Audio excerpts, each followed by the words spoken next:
if you could, as much as possible for the recording, we kind of ask if you can get as close as possible to one of the microphones, because I know not only is Ian watching this, but other parties I'm sure as well, and it's being taped so it can be rewatched.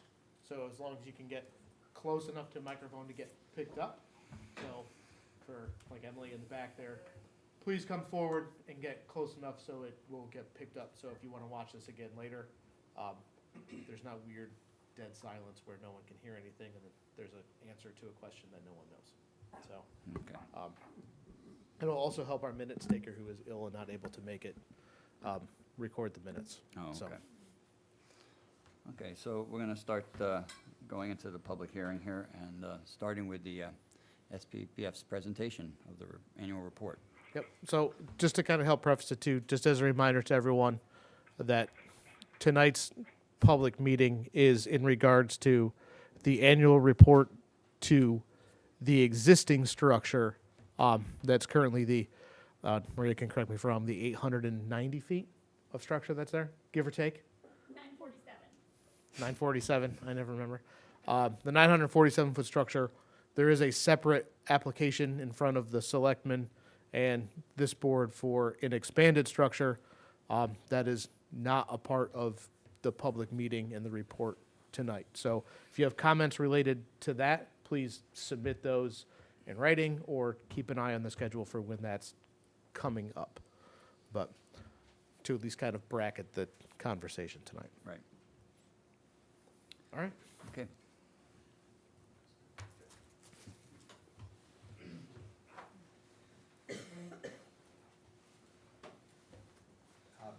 Mr. Chairman and Board, I'm Josh Posner with the Sconset Beach Preservation Fund. Thank you for holding this hearing and having it be a special meeting so that we can move right to it. We appreciate that. As Jeff said, the purpose of the session is to go through the annual report. There is one related issue that I wanted to just say a few words about before turning it over to Steve Cohen, and basically Maria is going to do the big presentation. There's been a lot of discussion about the sustainability of sand delivery for the future, the impact on the roads, the availability of sand in current pits, and I wanted to provide just some update and information and comments on this issue. The sand delivery is obviously an important issue. It's one of the elements of the project that makes it perhaps pioneering. We agree that without sand mitigation, the impact of a normal coastal engineering structure can deprive neighbors of sand and cause accelerated erosion in front of the structure and at the ends. But with sand mitigation, the project, our project, and we believe mimics natural erosion and holds neighboring areas harmless by providing the same amount of sand that would otherwise be contributed from an unprotected eroding bluff. The amount of sand contribution to the littoral system has been measured in detail, as will be discussed again tonight and has been on other occasions. And what it's going to show, and what it has shown, is that between the beginning of this project in 2013 and the end of 2017, the geotube project has contributed about 2.5 times the amount of sand to the neighboring beaches, to the littoral system, as the unprotected nearby areas. It's a lot of sand. As you all know, we deliver it by dump truck over the roads during the off-season. In recent years, that's amounted to somewhere between 1,500 and 2,000 dump truck loads a year. On some days, that can be as much as 100 to 120 trucks. They're limited, or have been limited, basically to between December and April, and it takes somewhere in the 15-day range. to do that delivery. With the expanded project, which we're not talking about tonight, that number obviously would go up if it continued to be delivered by truck. We estimate that it would be about double. Clearly, it would be a good thing if we could find a feasible alternative to so many truckloads. And we're exploring other methods that could reduce this impact. Some of the methods under active exploration are offshore mining, which would recycle the sand that washes away from the island and bring some of it back to the beaches. As Nantucket gets smaller, that sand makes the nearby shoals bigger. So getting some of that sand back in a recycling way, if it can be done in an environmentally appropriate way, is one option. We've looked into one location just beyond the 3-mile limit that was pointed out to us by some charter fishermen who we work with. And so that's one option that we're looking at. There's other locations that we're considering. There's been some discussion and some initial analysis of getting sand from Pulpus Harbor, where there is a buildup of sand and a win-win potential in terms of improving the tidal flow within Pulpus Harbor. There's exploration of barging sand from the mainland. Sand on the mainland, if we were on the mainland, would be a much different issue in terms of the economic cost and feasibility of the whole sand mitigation program. There it's maybe $5 or $8 a cubic yard, not $25, $35, $45 a yard as it is on Nantucket. We're exploring other kinds of upland sources and potential arrangements with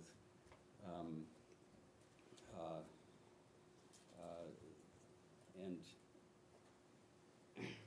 there's been some discussion about the impact of our heavy use on pricing. I think that we've been able to demonstrate, or most people seem to agree, that the pricing of the sand is really based on the alternative of barging sand from the mainland. And so it's really less of a supply and demand question, we think anyways, in terms of the impact of pricing. It's a big issue. It's obviously a big issue for us, but I think increasingly it may become an issue for others on the island as sand mitigation is needed for other uses. And so if there could be a broader approach taken to this and a more cooperative effort with the town, we certainly welcome that. In conclusion, the Concom has stated itself that regulating the source of the sand and the use of the roadways and the delivery method is outside of its jurisdiction and is appropriately a Board of Selectmen matter. We agree with that, and we expect and will propose to the Board of Selectmen that a condition of their issuance of a license for this project to move forward, should a permit be issued after the permitting is completed, be conditioned on them reviewing a specific sand delivery and sand sourcing proposal that satisfies the board as part of the licensing.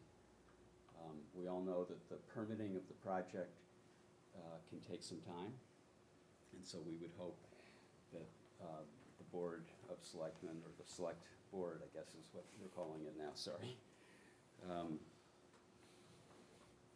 will sometime soon decide to allow the notice of intent to go forward and to come before this body. And at that point, if a permit is issued, we would then be back to the Board of Selectmen with just the last issue of this sand delivery. So I know it's been a hot topic, and we just wanted to kind of get something out there on that. And so, without further ado, let me turn this over to Stephen to introduce the annual report. Great. Thank you. Hi. So, Mr. Chairman and Commissioners, just want to give a brief background and introduction, and then Maria Hartnett will do the presentation. Some of you were involved when this started, and some of you were not, so I just want to give that context. In 2013, it was really the last storm season that was similar to this past one, where we had multiple large storms that were 3 or 4 day blows, a lot of nor'easters, and they were, it was like we were having one every week. And what that resulted in was massive undermining of the toe of the bank at Sconset Bluff, and massive sloughing of that bluff, where we had 10, 20, 30 feet of loss on some properties, including properties that had other kinds of erosion mitigation in place. That erosion mitigation was, quar bags and things that are designed to break open during a storm, and so they donated their sand, and then they were washed away, causing debris and undermining the bank. So like 87 Baxter Road is the sort of the poster child for the worst one at that location, because it was both protected by that kind of protection and also had more than 30 feet of loss. So when people started to figure out what was happening, and there was a groundswell to do something about it, and the town and the SPPF signed a memorandum of agreement to pursue a 4,000-foot long rock revetment at the Sconset Bluff. That started a Conservation Commission notice of intent hearing that went on for several months, and as we got closer to the storm season, we quickly realized we're not going to have this thing permitted and built, and we're about to head into a new storm season, and that resulted in the application for a 950 linear foot emergency permit for the geotubes that could go down quickly and be placed where they are now, which was at the time and still is the most endangered place, where you have between 30 and 50 feet of bluff in that location, and not too many homes, because those homes had been lost. As you know, when you have an emergency permit granted by the Conservation Commission, that then needs to be followed up by a long-term permit through the normal NOI process. So we came back to the Conservation Commission during and after the installation of the existing project to seek an order of conditions to regularize it. And during that process, the Conservation Commission and the Board of Selectmen and SPPF came to an agreement that what might be worth trying was, instead of doing a 4,000-foot revetment or even a 4,000-foot geotube installation, would be to have a moratorium for 3 years to test what was going on, which would give us an opportunity to see, whether or not what was being implemented was the best way to do it, and whether or not there were any lessons that could be learned by watching it for a little while, because as you know, once you issue a permit, it's hard to then get back. And so this 3-year period was designed to see how it worked, because there was the idea of, well, we want to be able to compare this project to the quar bags and other terracing projects to see whether or not the benefits that were proposed by this project came to fruition, and whether or not the negatives that were being suggested came to fruition.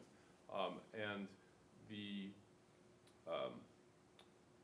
agreement was to withdraw the revetment project, to withdraw the 4,000 linear foot project, geotube project and revetment project, and to just issue an order of conditions that required the substantial amount of monitoring and mitigation that's been going on, and to come back 2 years into that 3-year program to start the application process so that we would be then sort of laddered in with the expiration of the existing project, which is the existing order of conditions in September of 2018. So that's where we are. So there's 2 things going on right now. One of them is this report. This report is the annual report from 2017. It's the second annual report. The first annual report covered 2013 through 2016, and then this is 2017. So what we have is 5 years of storms covered in 2 reports, with one additional report that'll come out next year, although hopefully we're now at the end of our 5th storm season with the geotubes. The only difference between the the emergency permit geotubes and the geotubes under the order of conditions is that a 4th tier was added, which is really a 3rd above grade tier. There's 1 below grade and 3 above. So but the geotubes have been essentially as installed, the same for 5 storm seasons now. We've only had 1 season where the top level of sand was reached, and that was this season. So you wouldn't have seen the difference in the first 2 seasons. The report is really good in my opinion, and I'm not obviously a scientist, but what it does is it shows that we have a scientifically evaluated report with an independent peer review that says, basically in plain English, that there are no negative impacts of this project, that it has worked as designed, and that it has created data points that would allow us to refine the project and make improvements. So essentially, the test that the Conservation Commission designed and put into the order of conditions worked. It has produced all of the information, or addressed all of the things that it was intended. It has done everything it was intended to do. So we're really happy that worked out. The report is going to be presented by Maria Hartnett. She will cover 3 things. She'll cover the report itself. She'll cover responses to some of the questions and comments that have been pre-filed and any that are raised tonight. And she will also do an assessment of the success and failure criteria that are in the order of conditions. So the Concom had 2 really good ideas when it issued the order of conditions. One was to create this temporary test, and the second one was to put out front what the failure and success criteria would be. And I don't mean to just... so by doing that, it made it clear, we don't have to speculate now, well, what's a success, what's not a success. We're hearing, does this work? And if you're the Board of Selectmen or the Conservation Commission or just a member of the public and you want to know, is this thing working? The Conservation Commission was smart enough to put failure and success criteria into the order. So we're going to cover about a bit of that tonight so that you can see what happened based on the questions that you asked back in 2015. The only other thing in the report is that there are a number of recommendations for improvements, and Maria will cover those, but I want to be very clear, and I think you know it, that you're not being asked to rule on any of those tonight. You're not being asked to address them. They're only being provided to you for informational purposes, so you can see sort of how the information that was gathered is being processed. As you know, there's a separate notice of intent, and most of those recommendations have been worked into, incorporated into the notice of intent, so you would explore that at that point, but you don't have to rule on anything now. I think you would just, at the end of the meeting, hopefully take the report and accept it as part of the record, and then we can hopefully move on to the formal hearing where you would consider whether, how, and when to expand the project. Thank you.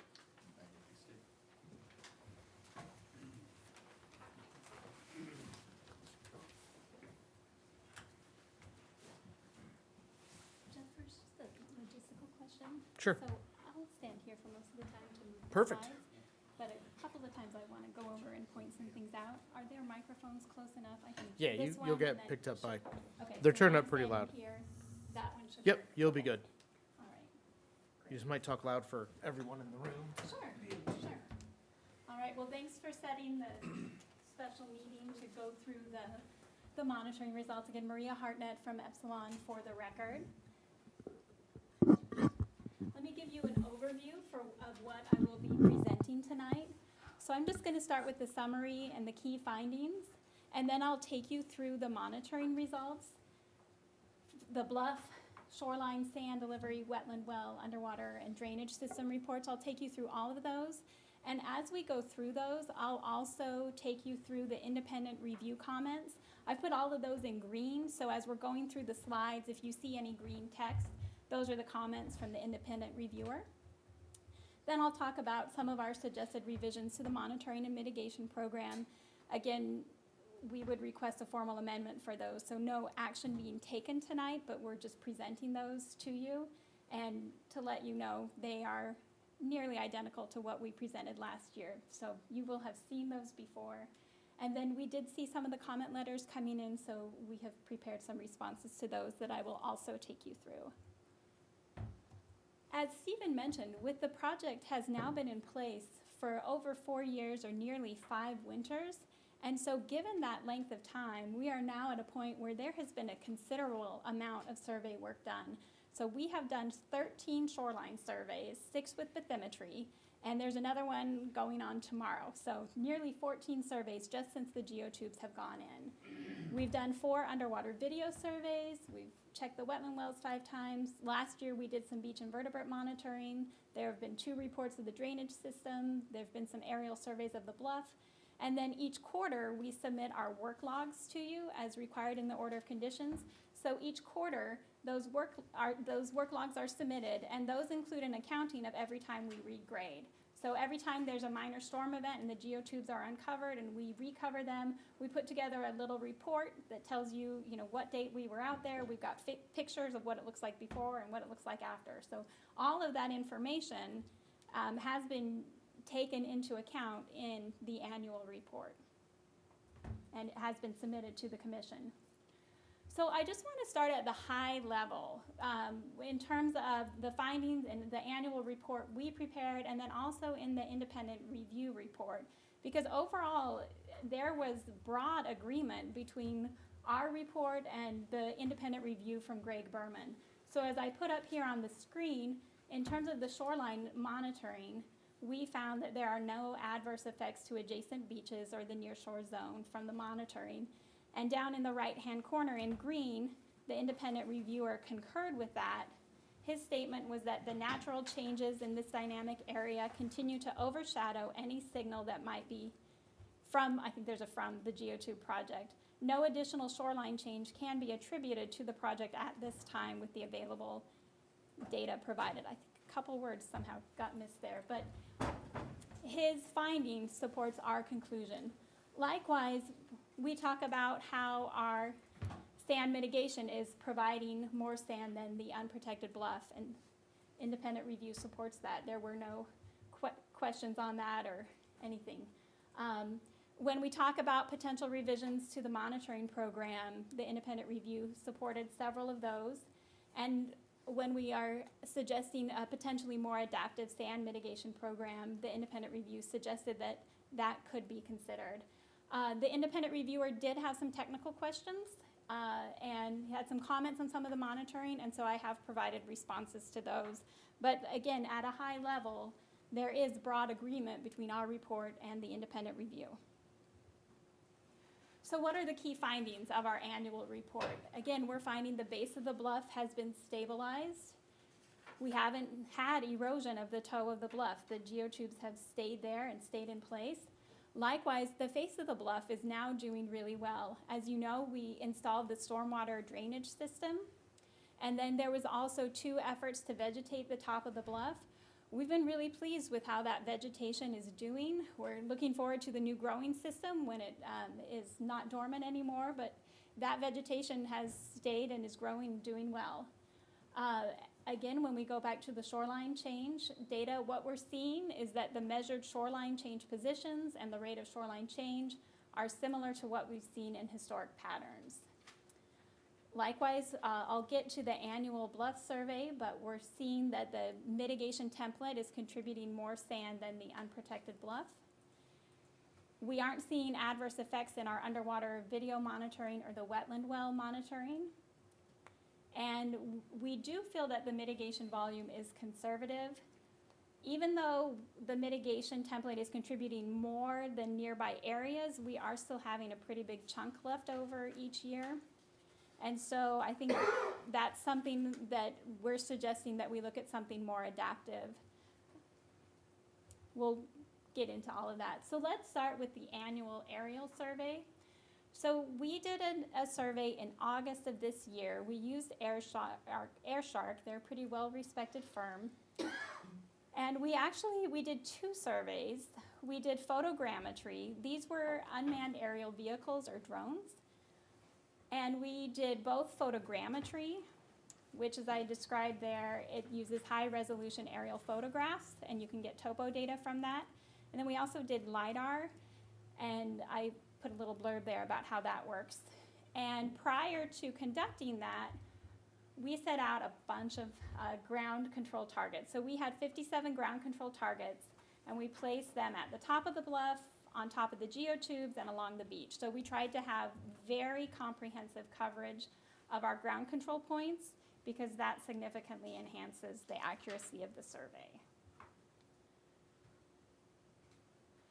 We also, we did the air shark survey. We timed it so that it occurred just the day after Woods Hole Group did their Topo survey. And the reason why we wanted to do that is so that the Topo survey could be used to check the aerial survey. We wanted to compare those two data sets and make sure that the data we were generating looked reliable. And as I put in my second bullet point, we have 14 shoreline profiles that fall within the UAV survey area, so we could look at those 14 profiles. I just put 2 up on the screen for you to compare. And overall, we found that they had pretty good agreement, down to about either +2 or 0 mean low water. So I'm gonna step over here to the screen just to describe this. So this is our legend over here. So the red is the LIDAR. The green is the Topo surveys, and the purple is the photogrammetry. And essentially, the point I want you to see is that these lines are pretty much on top of each other, all the way down. Again, when we get to about +2, they start to differ from the Topo. The Topo would be considered accurate. And we are using this to look at the bluff face, so we're kind of looking at it from here over. And so based on these 2 profiles, we feel confident in the UAV data. The other thing I'll point out in the upper slide, you'll see the red and purple lines are right on top of each other. There's a little spot where the green line doesn't quite match. And that just is because with the Topo, they're measuring the top and bottom of the bank. Obviously, we don't have a person out there walking up and down. So the green Topo line missed a little bit of that ledge that you can see there. The red and the purple, the photogrammetry and the LIDAR, they picked that up. So what that shows is that the photogrammetry and the LIDAR are giving us really good coverage of the bluff face, which is exactly what we're trying to survey. So with that information, we're seeing good agreement between the surveys, again, indicating that these surveys are accurate. We also had AirShark provide us with their estimate of the accuracy, and again, that's the 3 to 5 centimeters I have listed at the bottom of the slide. So when we processed all of this data, we compared it to the 2013 photogrammetry survey. There was a survey done in July 2013, so shortly before the geotubes were installed. And then we could look at how things had changed over the last 4 years. We were trying to look at unprotected segments of the bluff, and so again, we have an area just over 800 feet to the north where there isn't jute or core, there's no geotubes, so that's our control area on the north. When we go to the south, if you've been out there, you might be familiar with the fact there that many homeowners have terraces, the jute or the core terraces. So on the south, we have a smaller control area. There's only about 200 feet where there's no sand ramps and no jute or core, so we use that as our control area on the south. We measured the change, and what we came out with is that on average over the last 4 years, the unprotected bluff has eroded about 5.8 cubic yards per linear foot. And I have a note in the bottom of the table. So we had received a comment from Applied Coastal. They had asked us if these unprotected areas to the north and south were representative of the geotube area. So obviously the geotube area is a high eroding area. And so what we found out there on the bluff is that there are erosion hotspots and they can move around. As you've probably seen, some of the erosion is moving to the south. And so it's hard to exactly say, is one area identical to another area, because that's going to change through space and that's going to change through time. But I did add a note that the control areas may slightly underestimate. Looking back at some past numbers, I would say maybe 10% to 20%. So we can take that 5.8, add on 20%, you're at about 7. So we could say it's 5.8 according to the data, but maybe it could be as high as 7, just if we're trying to be conservative and take into account that erosion can change. All right, we're gonna change slide. Does everyone have an okay time seeing? Or is the light in front bothering everybody? That's better. Is that better? All right. Sorry about that, Maria. Oh yeah, no problem. So at the end of one of the data points we were also able to obtain from the 2017 survey is the volume of the sand in the template. So it was about 17,000 cubic yards. So, which is about 18 cubic yards per linear foot. And then in our order of conditions, we're asked to tell you how much sand is above the 4th tier. So we ran that calculation as well. That was about 3,600 cubic yards. But again, that sand, it was above the 4th tier, but we've already been regrading the template several times. So as I noted there, it is temporarily above the 4th tier, and then it just gets pushed down over time. So this is the summary as we look at the volume of sand contributed for the last 4 years. The geotube area has on average contributed, this is from the sand template, because we can figure out how much sand we've added. We know in the previous slide we had 17,000 left, so then we can figure out how much has actually been contributed. So on average, it's been about 15.5 cubic yards per year over the last 4 years. And the unprotected bluff has contributed about 5.8. And again, we can, if we're conservative, we could say it's 5.8, 6, maybe up to 7 max if we're trying to be conservative. But overall, the template has contributed 2 to 2.5 times as much. And that's a result that I think is positive in terms of the project, because we know the template is contributing what it should or even slightly more. Obviously, we don't want to be in the position where we're contributing significantly less.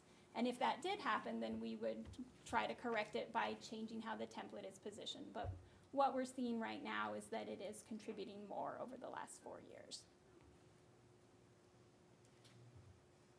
So now that I've told you how pleased we are with the 2017 survey data and how we felt it was accurate, I do want to spend some time discussing the 2016 survey data. So we did our first UAV survey last year, and we reported those values to you.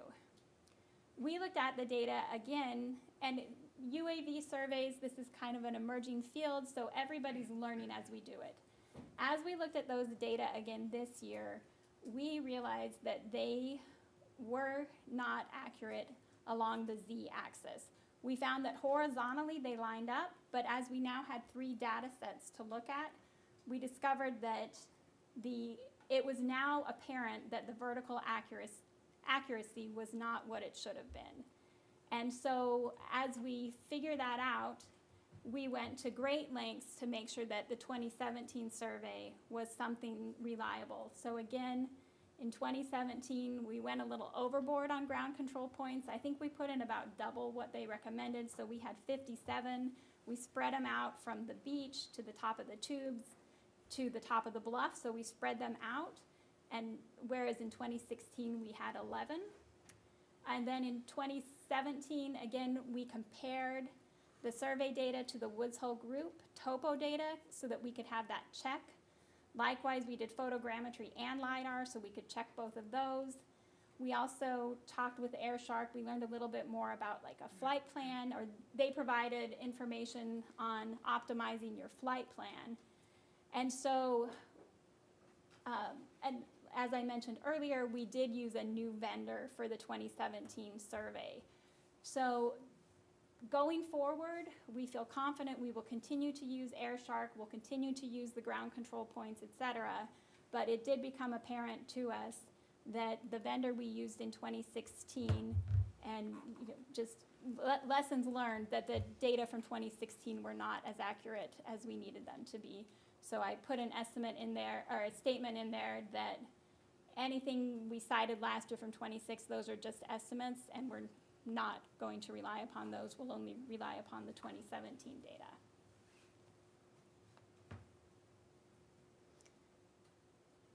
All right.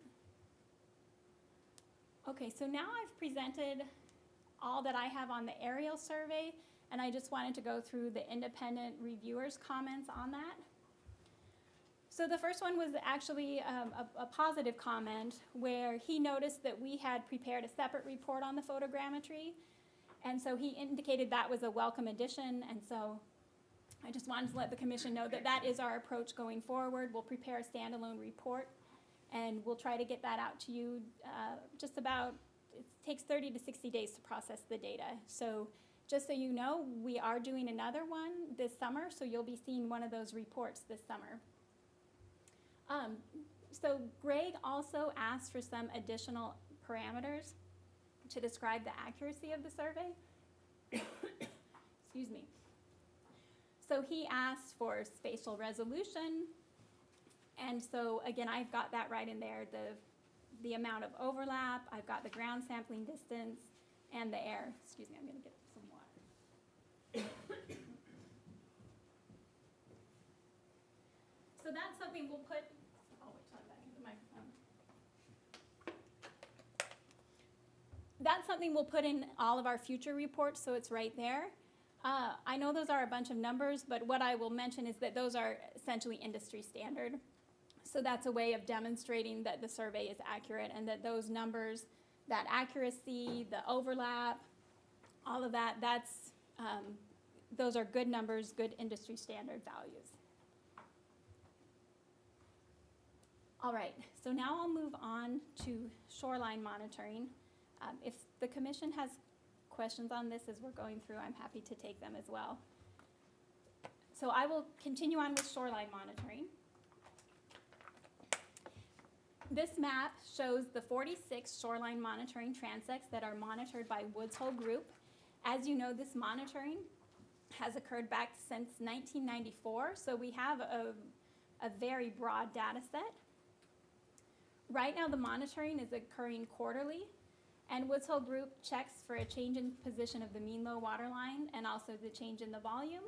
And then twice a year they do bathymetry, and those bathymetry surveys go to a specified depth, which is about 2,000 or 3,000 feet offshore.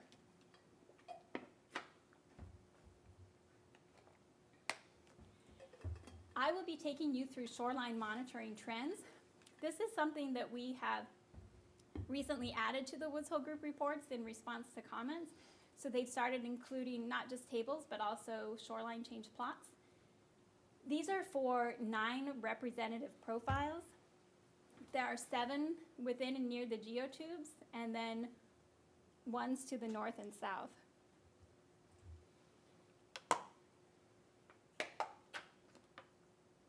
Before we take a look at these, I just want to point out that what we found is each profile is really variable and very individual. We've had times where one profile is accreting and the one next to it is eroding, so these profiles are really good to look at one by one.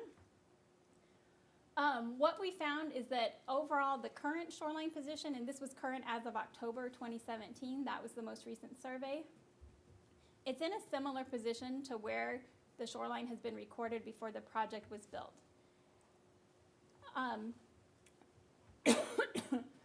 Likewise, the short-term variability we see in the surveys is similar to some of the variability and the trends that we've seen in the historic record. So everything we're seeing now is something that we've seen before. And so based on that, when we look at these shoreline changes, they're not materially different from previous observations before the project was built. We aren't seeing any evidence of accelerated erosion post-geotube installation. So let's take a look at some of these. And I'm going to slide over here so that I can point some of these out. So just up at the top, we're looking at 2 profiles. They're 91 and 91.5. These are both located in front of the geotubes. So we're going to start in front of the geotubes, and then we'll work our way north and south. On the y-axis, we have cumulative shoreline change. So the way that works is that in 1994, some benchmarks were set. That benchmark was 0. Ever since then, the shoreline has changed in respect to that. So this is cumulative shoreline change over time. So our axis is 94, a little bit off here, and then it moves over this way to present time. The data collected for nearly 20 years before the geotubes went in are shown in blue. The data collected after the geotubes were installed are shown in red. So let's start with this profile 91. So what we see overall is an overall trend of erosion. right? It started back in '94. You can see we're kind of sloping down. So this is accretion at the top and erosion at the bottom. So just the overall trend is one of erosion. And then when we look at these red points to say, okay, is it markedly different than what we saw before? So what we would be concerned about, again, this is our overall trend. If we were seeing points like down here and staying down here, we would be really worried. As you can see, it is variable. You know, you've got a random point up here, you've got a random point down there. So if we saw a few points that seemed outside normal, we wouldn't immediately worry about it. But if we saw some sustained points, again, you know, well beyond the trend down here, then that would be something that we would be concerned about. And instead, what we're seeing is, you know, right before, so here's right before that bad winter. Bad winter, the bluff eroded like crazy. The beach built out. So you see it kind of accrete here. And then it's just sort of slowly continuing on a pretty similar trend as to what it had before the tubes went in. And in particular, like the last couple of years, it's been pretty stable. So, and this is its current position. If you just look at that, it's pretty similar to what it was in like the 2005-2008 time frame. So the beach, again, is very similar to what we've seen in the historical record. We see a similar pattern over here at 91.5. Again, overall pattern of erosion. You see it was eroding, the terrible winter where the bluff eroded like crazy, the beach accretes. It's not really the position you expect the beach to stay out. You kind of expect it to come back down along its normal trend. And that's sort of what it's slowly doing. And then the last couple of years, it's been pretty stable. I mean, we have a tight cluster of points here. And they're all within positions that we had previously recorded. So very similar to what the beach looked like actually in 2012. So our 2018 beach is very similar to our 2012 beach. We would be super concerned if we were seeing, you know, just really sharp erosion, but this is overall very stable the last couple of years. I'll go through these next ones a little quicker since we spent some more time on those ones. Now we're moving north of the geotubes. Again, our blue is our pre-geotube data. And again, we are seeing, after the geotubes were installed, pretty mild erosion continuing. And again, the last couple of years, the beach has been pretty stable. It's even more apparent when we go farther north, 92.5. This had a very gentle erosion trend. And that trend has continued or even reversed. We've seen a little bit of accretion, but overall stability. So as we are moving to the north, looking immediately north of the geotubes, we aren't seeing anything that indicates that there's accelerated erosion. We're seeing things that look very similar to historic conditions. These next two profiles are even farther north. The 193 on the left is 1,100 feet north. And profile S is 2.7 miles north. So looking at 93, it had a very mild erosional trend, lots of up and down, and the red values look very similar to what we were seeing for years beforehand. Up here at S, we're 2.7 miles away. This profile is incredibly variable. You can see how much the shoreline changes over time. And it looks like right before the tubes went in, it had been a little bit accreting, eroding, and I think it was moving to a little bit of an erosional trend here, and that appears to have continued. I think the more recent erosional trend we're seeing at profile S is just a larger trend. We haven't picked up any accelerated erosion trends close to the geotubes. So it's unlikely that something even farther away would be a result of the project. Okay, now we're going to work our way south and look at 90.6 and 90. And I think I only have 2 more slides on shoreline change data, so thanks for hanging with me. So now, again, we're 600 feet and 1,200 feet south of the geotubes. So what we're seeing here is, again, there's an overall trend of erosion. We see the beach building out after that terrible winter with incredible erosion, the beach built out. And we actually have an example of this in the record, where it is a long-standing trend of erosion, then the beach built out, and then it went nearly vertical back down to more of like the normal trend, sort of a normal trend somewhere in there. It built up like crazy and then almost immediately went way back down. So I saw there was a comment from Applied Coastal asking us, I think, about this trend. So here again, we see the beach built up, and previously it has dropped back like nearly vertically. So the erosion here is a little steeper, but that's kind of what I would expect, is that it would get back down to its trend, and that's sort of what we're seeing, is it's come back down, and now, like the last year or so, it's been fairly stable. It's actually accreting. Likewise, we see the same thing over here, overall trend of erosion, beach builds way out, geotubes go in to protect it. We've got some erosion getting us back down to the trend, and then the last year or so it's been stable. So to the south, I'm not seeing results that are different than the historical record. We're seeing some stability over the past year or so. We're not seeing accelerated erosion there either. And then as we move farther south to profile 84, this is at near Codfish Park. This profile, you guys will remember, Codfish Park had terrible erosion. The beach built out like crazy, and since then it's sort of been slowly eroding up and down, up and down, up and down. And post-geotube install, we're sort of seeing the same thing. So those observed patterns at 84 are very similar to the historic record.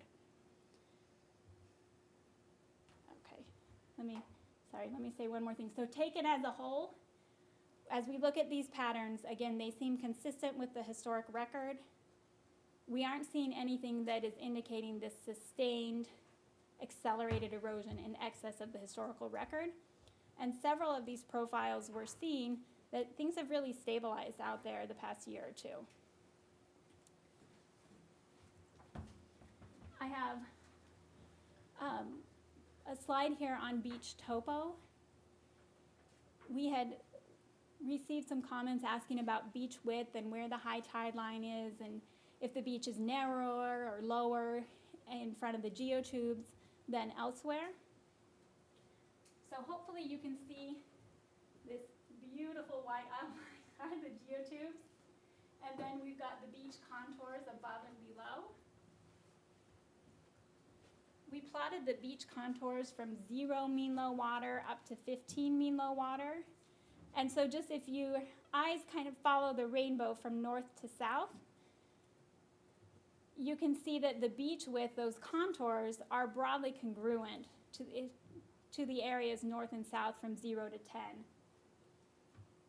As expected, when we get in front of so these blues and greens, they're pretty similar, north of the geotubes and south of the geotubes. Here, the beach actually gets a little wider, the contours are more spread out, so showing we actually have a bit of a wider beach here on the south, and then where the beach gets a lot narrower, actually, these are in front of the Jute and Core terraces. So the beach in front of the geotubes is actually a little wider than in front of some of the terraces down here. We do see the higher contours, some of the oranges and reds, they squish up through the geotubes, but that's expected. That's where the sand template is. So the beach goes from about 10 feet at the base of the sand template, and then quickly up the top of the template it goes to 15. So that's why you're seeing the contours pinch in there. But if we focus on the area seaward of the geotubes, you can see the contours are broadly similar to the north and south. It gets a little wider here where there's no protection, and a little narrower here while there's other types of where there's other types of protection. But overall, looking at the topo, we're not seeing an adverse effect from the geotextile tubes. We're not seeing a beach that's markedly lower. You know, you don't see that out there visually. You don't see the beach dropping in elevation, and we don't see it here in the topo line. So I hope that helps to answer some of those questions. Likewise, there were some questions about where the mean high water line is, where the high tide line is. So I gave you those elevations. So the mean high is elevation 3, so it's some of those blues. The high tide line is elevation 4, so it's some of the lighter blues. And you can see those elevations are well seaward of the geotubes. So, which indicates that there is a beach in front of the geotubes. And I know you were just out at the site on Monday, so hopefully you got to see that as well as looking at these contours. So now I'll take you through the response to the comments on the shoreline monitoring. So again, this was the comment from the independent reviewer, where he indicated that the natural changes in this area continue to overshadow any signal that might be from the geotube project. No additional shoreline change can be attributed to the project at this time with the available data provided. And hopefully I was able to show that to you as well by looking at the shoreline change plots, that we could see we aren't seeing accelerated erosion. He also had a comment about potentially using the UAV photogrammetry survey methods to do more of the topo data. And so that's something we are willing to consider. We do like that UAV data. Again, we felt like the 2017 survey was accurate based on a comparison with the topo data. There are just some limitations with it. Those drones have batteries that only last so long. Our monitoring area is 6 miles. So there are a couple of logistical challenges. So essentially, what I said there is we'll be open, we're willing to consider that, and I think it's just something we'll revisit through time. The technology is progressing rapidly, so over the next few years, we may come before you and suggest we make that change. For now, we're gonna stick with the traditional topo surveys, but again, that's a future possibility. There is another comment in there about whether you report shoreline change using mean low versus mean high water. So we provided an answer to that. I will say there are two main reasons. So the first main reason is, again, we have this historic data set that goes back to 1994. All of that data are presented relative to mean low water. So for us to continue to compare the current change to the historic change, it's helpful to continue to use that mean low water datum. And then what I put in the second paragraph is the second reason is this is kind of unique to Sconset, but mean low water and mean high water actually aren't that different. On some beaches, you've got a really wide beach, you've got mean high in one place, and way far away you've got mean low, and they're dramatically different from each other, and it really does matter that, you know, you might want to really track mean high instead of mean low. What we found at Sconset is the beach is pretty steep, and the slope between mean low and mean high is pretty consistent. They're like 10 to 15 feet apart, so they're right next to each other, and they're on the same slope.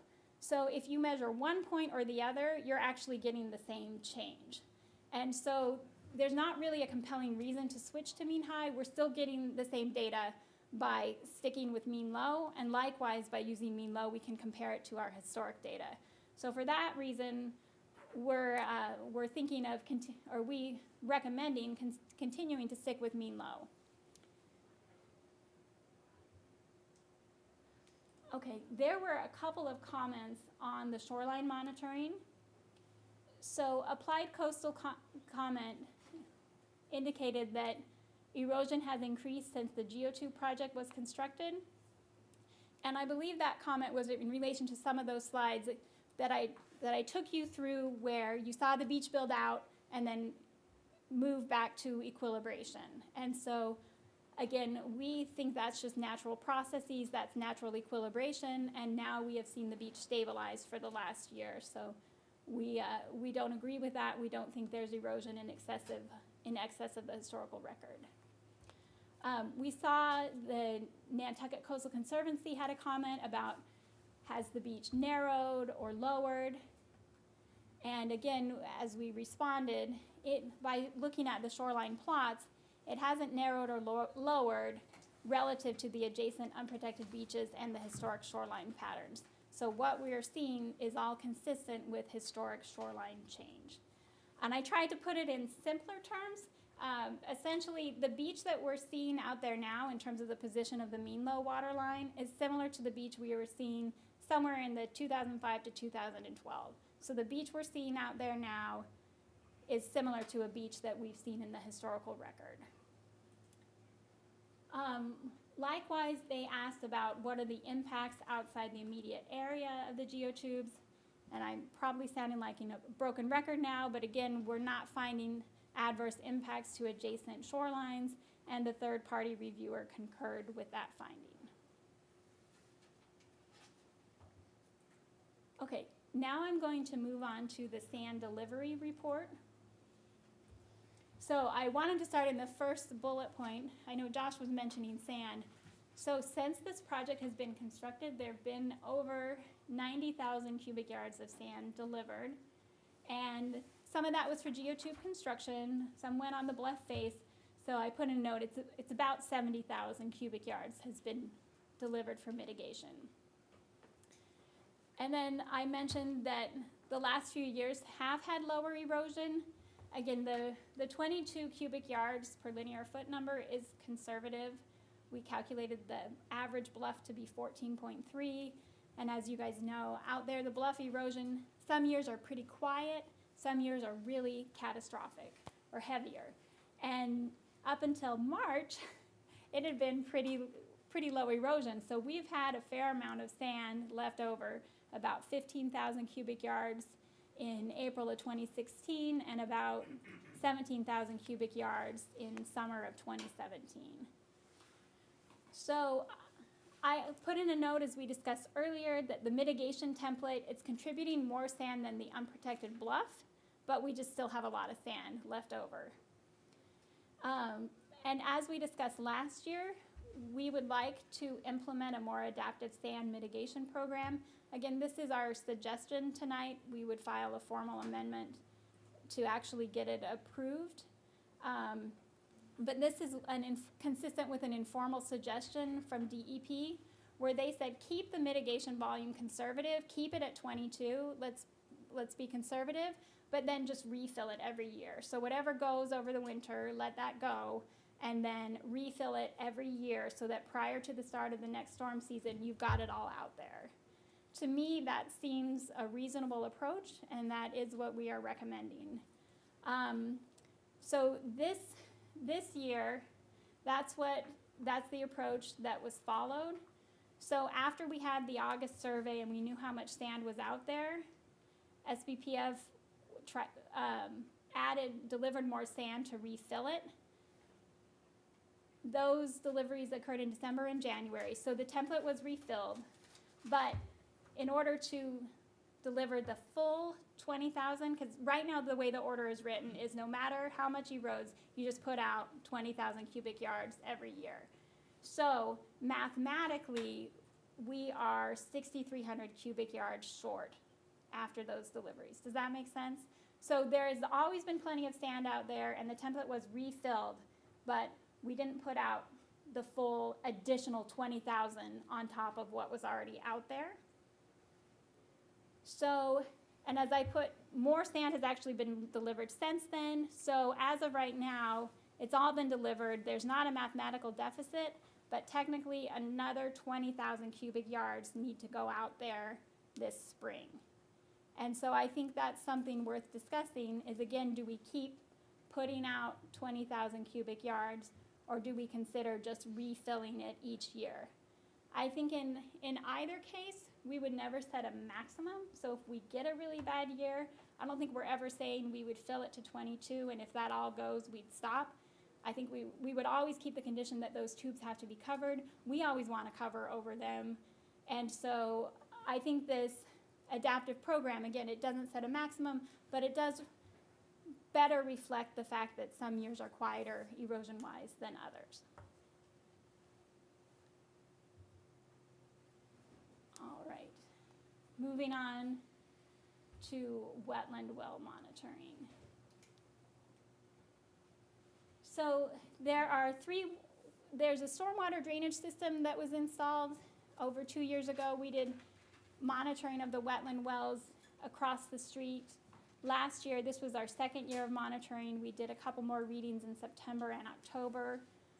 Overall, what we're finding is those levels go up and down, and it's almost exactly consistent, correlated with the precipitation data. So in months with a lot of rain, the levels go up. In months with lower rain, they go down. We're seeing that the range in the water levels are similar to historic ranges. So again, we're not seeing an impact, and we're not really expecting one either. And the independent reviewer was saying too that if you're seeing similar dry levels as before, you don't necessarily need to continue this monitoring. And we did look back at that historic well data, and we were seeing they were broadly similar. So when we get to recommendations on monitoring, you'll see we're recommending that we probably don't need to continue with this. Okay, next is underwater video monitoring. Again, twice a year, we go out and monitor video transects that in the area just seaward of the geotextile tubes. These areas here, these are numbered transects. So at these locations, we pull screenshots and quantify the percent coverage, and then the map is generated by interpolating between the points. What we're finding with the underwater video data, we've now done 4 of these, is that there continues to be this really nice productive cobble habitat located offshore, and we aren't picking up indications that it's being covered. I have all the maps here from 2016 and 2017. And so these maps change, but let me point out some of the general features that all are the same, and let me point out some of the features that change. So in all of these, you'll see that it's green closer to shore. That green reflects a lower percent coverage by cobble, and that's pretty much what you would expect, is that there would be lower cobble near shore, and then as you move offshore, it goes higher. In all of these, as you move offshore, you'll see more of the blue color. That's the 25 to 54% coverage, and that indicates, again, this very nice cobble habitat located offshore. And then also in red, those are colors with 70% or more cobble. And you'll see a lot of these points are pretty similar through time. We've got some points here and here in almost all 4 maps. The points in this area have that higher coverage. And this was something I discussed, This was something I discussed a little bit last year. So we use point data to generate these maps. When we're out there, we review the video in real time. And when we're preparing our report, we review lots of different video, and then we just pull a screenshot to help us generate the maps as one way to view the data. But what we found when we're out there is if you move even 1 or 2 seconds, the percent coverage can change. Like here, and I showed you this last year, but it depends on, if you grab your screenshot from here, you're gonna miss this rock and it's gonna look low, whereas if you grab it from here, you're gonna grab more of this rock and it's gonna seem a little higher. So, what is the square area you're taking here? so that's a grid. So we put a grid on it. It's 18 by 18. We put the grid on there just to help us to show the 18 by 18 inch area, and we quantify everything within the full squares on the frame. So those are reviewed actually frame by frame for percent coverage, and then we take an average for each location. Thank you. And so I just wanted to explain, if you see the maps change a little bit, it's because the boat, never goes to the exact same point twice. It goes, slightly one way or another. Sometimes if the sled bounces, we'll look for a slightly clearer image to use. But again, overall, looking at all of those images, we're continuing to see a prevalence of cobble habitat offshore. And anytime a point changes, we go check the video and just say, is it just this point, or is there some place nearby that looks similar to what we saw before? And that's what we're seeing, is it's just a little bit an artifact of how you choose your specific locations. When looking at the report, the independent reviewer concurred with our findings. He said there does not appear to be a significant change that can be determined with this type of point data collection. Most of the offshore areas still greater than 25%, and some areas greater than 50. And so, again, I just clarified there that yes, the maps are point data, but again, we look at more than just the maps. We are reviewing the videos in real time. We review considerable portions of them after they're collected. And then we generate our screenshot images. We also look at the biota. So we do have a pretty comprehensive review, and based on all of that, we don't feel that the cobble habitat is being covered. The other comment the reviewer had is that a different survey method could be considered side scan or sonar images, because those provide comprehensive coverage. And so again, no action to be taken on that now, but we're willing to consider it. So over here I put an actual side scan sonar image. So what you get are these black and white images, and as you can see, you can pick up little features on the seafloor, like this is a block of riprap. And so I think what Greg was trying to say is, if you do side scan sonar, you could really pick up all the cobble and quantify it that way. It's another method that could be used, and I would agree with that. It's just, if you do side scan sonar, you don't get the biota. So in our underwater video reports, we keep track of what organisms we see, and those are also reported. But if you do side scan sonar, you don't get that. So I just think this is something that we may explore with you in the future. Do we want video because it gives us the biota? Do we want side scan because it has more seamless coverage? There are advantages and disadvantages to both.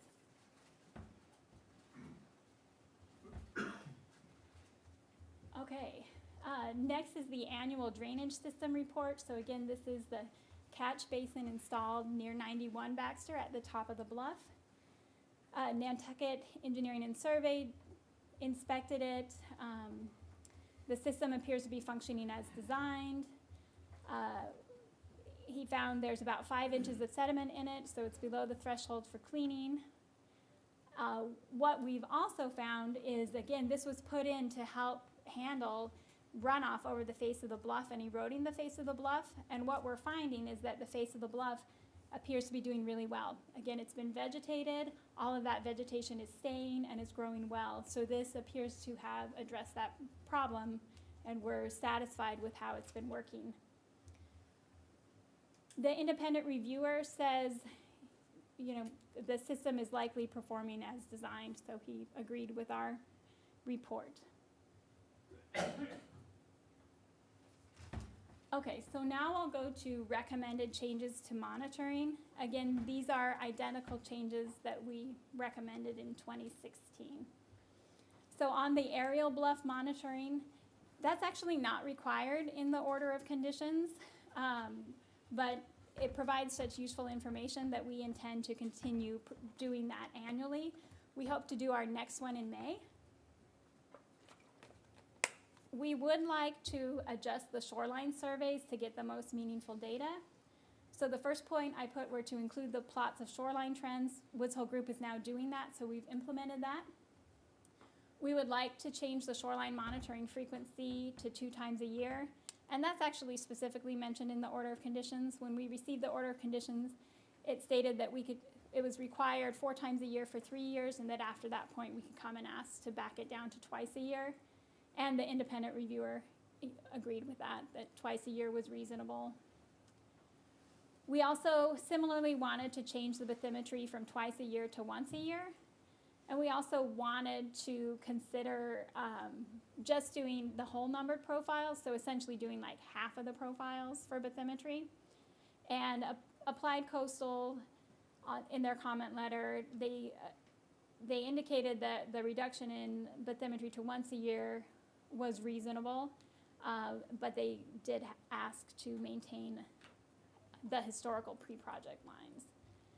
So again, this is something we hope to evaluate with you in the future, is potentially changing the frequency and the number of bathymetric profile lines. Another portion of the survey that we would like to update is that currently we have to do wading shots, so there's a swimmer in the water in order to get out to -5. Woods Hole Group looked at the historical data and did an analysis of, well, what if we went to zero? Because somebody walking the beach can go to zero without having a swimmer out there, because it really is, it's challenging with the swimmer. It doubles the length of the survey time, and Woods Hole Group found that if they just extrapolated, it was an error of 1.1 cubic yards per linear foot, or 1%. And so to cut the survey time in half and avoid those safety risks for a 1% error, we thought that was a reasonable request. Is it just a safety risk to have a human in the water, is what you think? It is. They have gotten better at it, but I mean, surveys are often delayed, like our current survey is delayed because there has to be a person out there swimming. And you have to manage the wetsuit or the dry suit and swim out in what can be challenging conditions.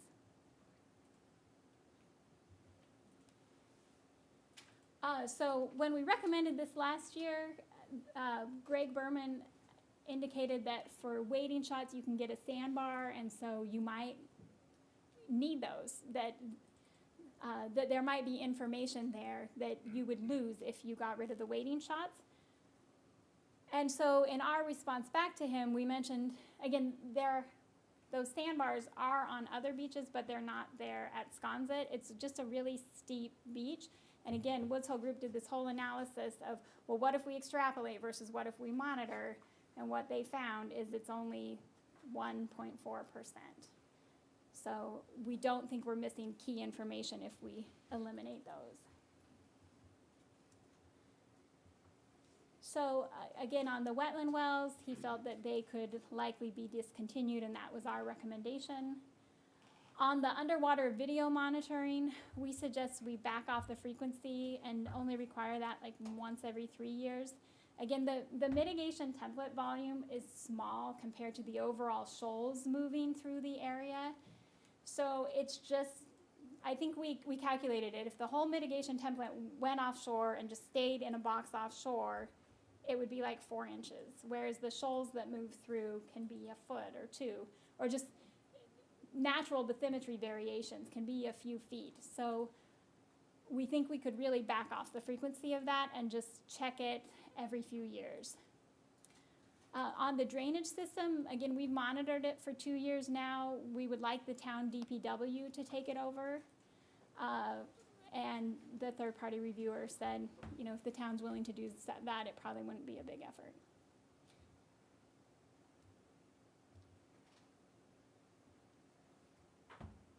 The next one is our recommended change to mitigation, which we've already touched on. So again, right now we put out 22 cubic yards per linear foot per year. That's a little over 20,000 cubic yards every year. That is significantly more than the average bluff erosion rate. And the third-party reviewer said that the Conservation Commission may want to consider the adaptive mitigation program. He had a slightly different twist on it than what we proposed. Again, as I mentioned at the beginning, we were proposing to simply refill to 22 each year prior to the start of the winter storm season. And Greg's idea was to say, well, refill it, but then also put out a minimum of 14.3. So every year when you refill, make sure you put out 14.3, and then either that takes you over the 22, or if you need more, then you refill it to 22. So his idea was to add a minimum into the mix. So I think, again, something for the commission to consider as the project moves forward.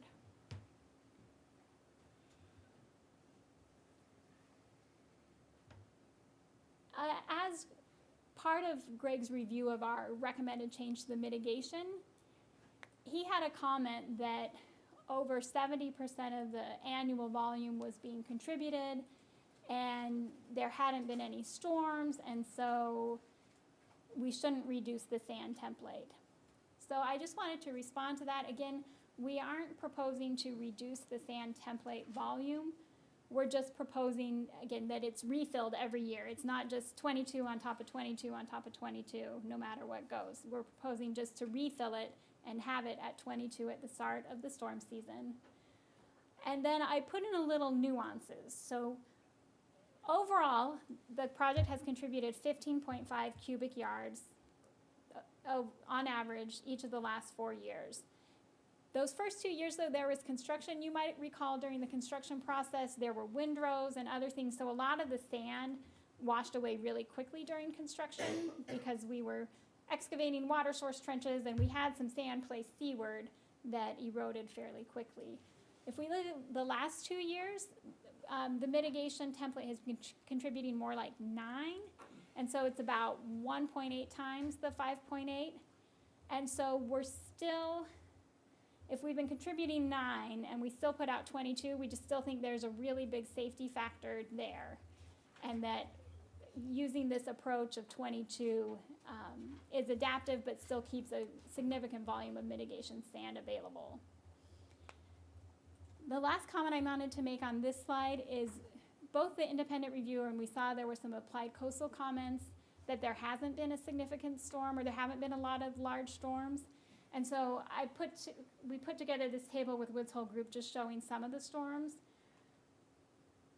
So Juno was the one that triggered the Concom's significant storm criteria, but there were other fairly large storms as well, from Jonas to Mars to Hermine to Hurricane Jose and to the nor'easter in January, which was a large storm, as you all experienced that firsthand. So we do disagree with the statement that the project hasn't experienced a large storm. Of course, this was all prepared prior to March, so I put at the bottom, of course, in March, we've had several nor'easters, and some of those water levels have been quite high.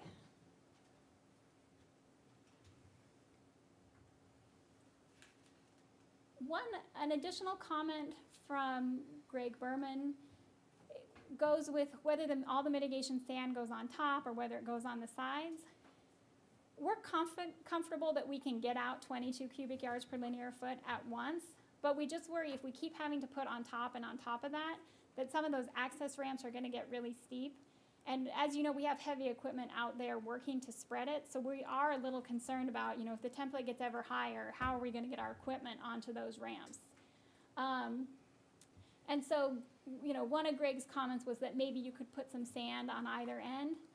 And I think we're open to considering that, but it's just a reminder that you can't fit a ton of sand at the ends, and whatever you put out there is going to erode very quickly. So even putting some sand at the ends doesn't resolve the overall challenge of just having a lot of sand required and needing the room to put it all. Okay, this one, I was trying to do it all in one slide, so sorry to cram it all on there. I promise we are getting near the end here. But I wanted to address the success criteria, as Stephen mentioned at the beginning, because the order of conditions does have those listed. It has A through G, so I just want to take you through those. We've pretty much touched on all of those through the presentation already, but I just want to go through them. So the first one is the ability to provide the sand mitigation. Again, the sand mitigation has been provided as of March 2018. I did note there was a mathematical deficit before then, but it has been provided, and we are suggesting a more adaptive program going forward. The next one is completion, presentation, and review of all the data. Again, this presentation tonight is part of that. C is successful repair and or I think a replacement of damaged geotextile tubes in a timely manner, and we have had very limited repairs since 2013. Even in the recent large storms, the geotubes have held up well. I don't know, Jamie, if you want to add anything to that, but it's been almost no repairs needed. Okay. D was no excessive loss in updrift or downdrift beaches, and again, we showed that through the shoreline change plots. The independent reviewer concurred with that. E and F are very similar, maintaining adequate beach width in front of the bank and walkable beach in front of the geotubes. And so again, looking at that beach topo, we can see the mean high and mean low waters are seaward of the geotubes. That means there is a beach in front of the geotubes. Also for F, maintaining this walkable beach. I did put in a reference to the failure criteria because we do have a failure criteria linked to that, and it talks about if the beach on the seaward side is not passable and has narrowed by a greater percentage in comparison to the nearby beaches, and all of this happens for the majority of 2 consecutive quarters, considering storm tides and similar conditions. And so, I think the Coastal Conservancy had a question about were we checking this, and so I added a note that we do check it after every storm, during template regrading, and of course during the beach surveys. And we have not seen that there's no beach during 2 consecutive quarters. Those shoreline surveys are showing mean high and high tide are located seaward of the tubes. And then G was no excessive loss of the area subject to protection by the project. So again, we aren't seeing erosion of the bluff behind the geotubes, and we're seeing the bluff face has been stabilized. So the project does meet all of those criteria for success. Okay, we put in a couple of slides on maintenance.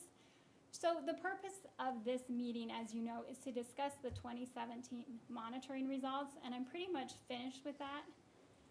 However, I know we just had the March storms, so those March storms are actually going to be covered in next year's annual review. And again, we're doing a beach survey tomorrow. We're doing our aerial survey with later this spring or early this summer. So all of those results are going to be coming to you. But because we've received some questions or thought there might be some interest, I've put together 2 slides just on project maintenance and sort of what's going on now. So I will touch on these just really briefly. As you well know, there was a large storm in January and then 4 storms in March. The geotubes made it through all of those storms. We were happy with their performance. They weren't damaged. They didn't break open. They didn't fall down, nothing. As you saw out on your sidewalk, there was a lot of erosion in the nearby unprotected areas. We saw the clay head eroded. I have some images here of the northern return. The tubes were uncovered. Here's the middle, the southern return. We were looking at this area to the north at 109. Looking at, there was quite a bit of erosion here and slumping. I know there have been some questions about whether scour was occurring at the northern return. Sometimes it can be challenging to know, is something scour caused by a structure, or is it just ongoing erosion of the unprotected area next to it? And so what we saw out there is, on the northern end of the return, the situation there looked very similar to just north of the project, right around 109. So in the area outside of influence of any returns, we saw the exact same kind of scarping at the top and slumping of the bluff that we saw near our northern return. So it suggests that what we're seeing is sort of just the natural background erosion. Again, to the areas south of the project, you may have just seen this the other day. There's a lot of scarping, and it'll eventually slump. We saw some of the biodegradable terraces. They lost their sand, and we see areas behind them that eroded.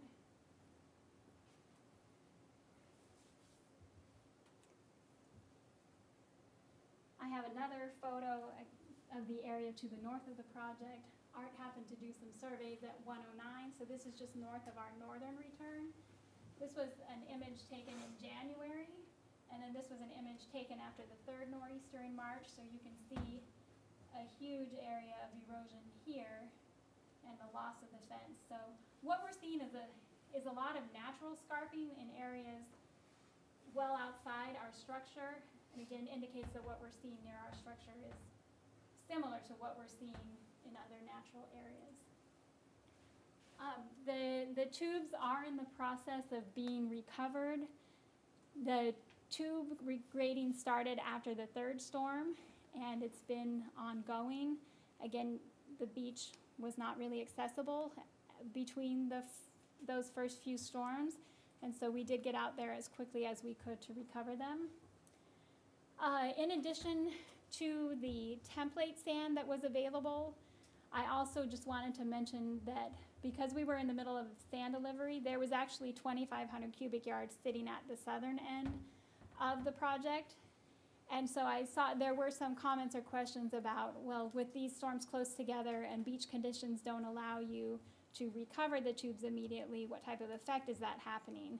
So I wanted to point out that we did have the template available, and then we also had this additional 2,500 cubic yards, and that all washed away. I'll get to a little bit more on that as well. The sand source is, as Josh mentioned, sand sources, so it's continuing to be the Reese pit. That's the source that's been approved by the commission. We've submitted grain size information in the past. There were some questions about grain size here, and so as you know, there's natural variability in the bank. There's natural variability in the on-island pits, so we decided we would get another grain size, just update that information. So you'll be seeing those results within the next few weeks. I also wanted to point out beach cleanup has occurred. So there was a little bit of debris from our project, some of the scour apron.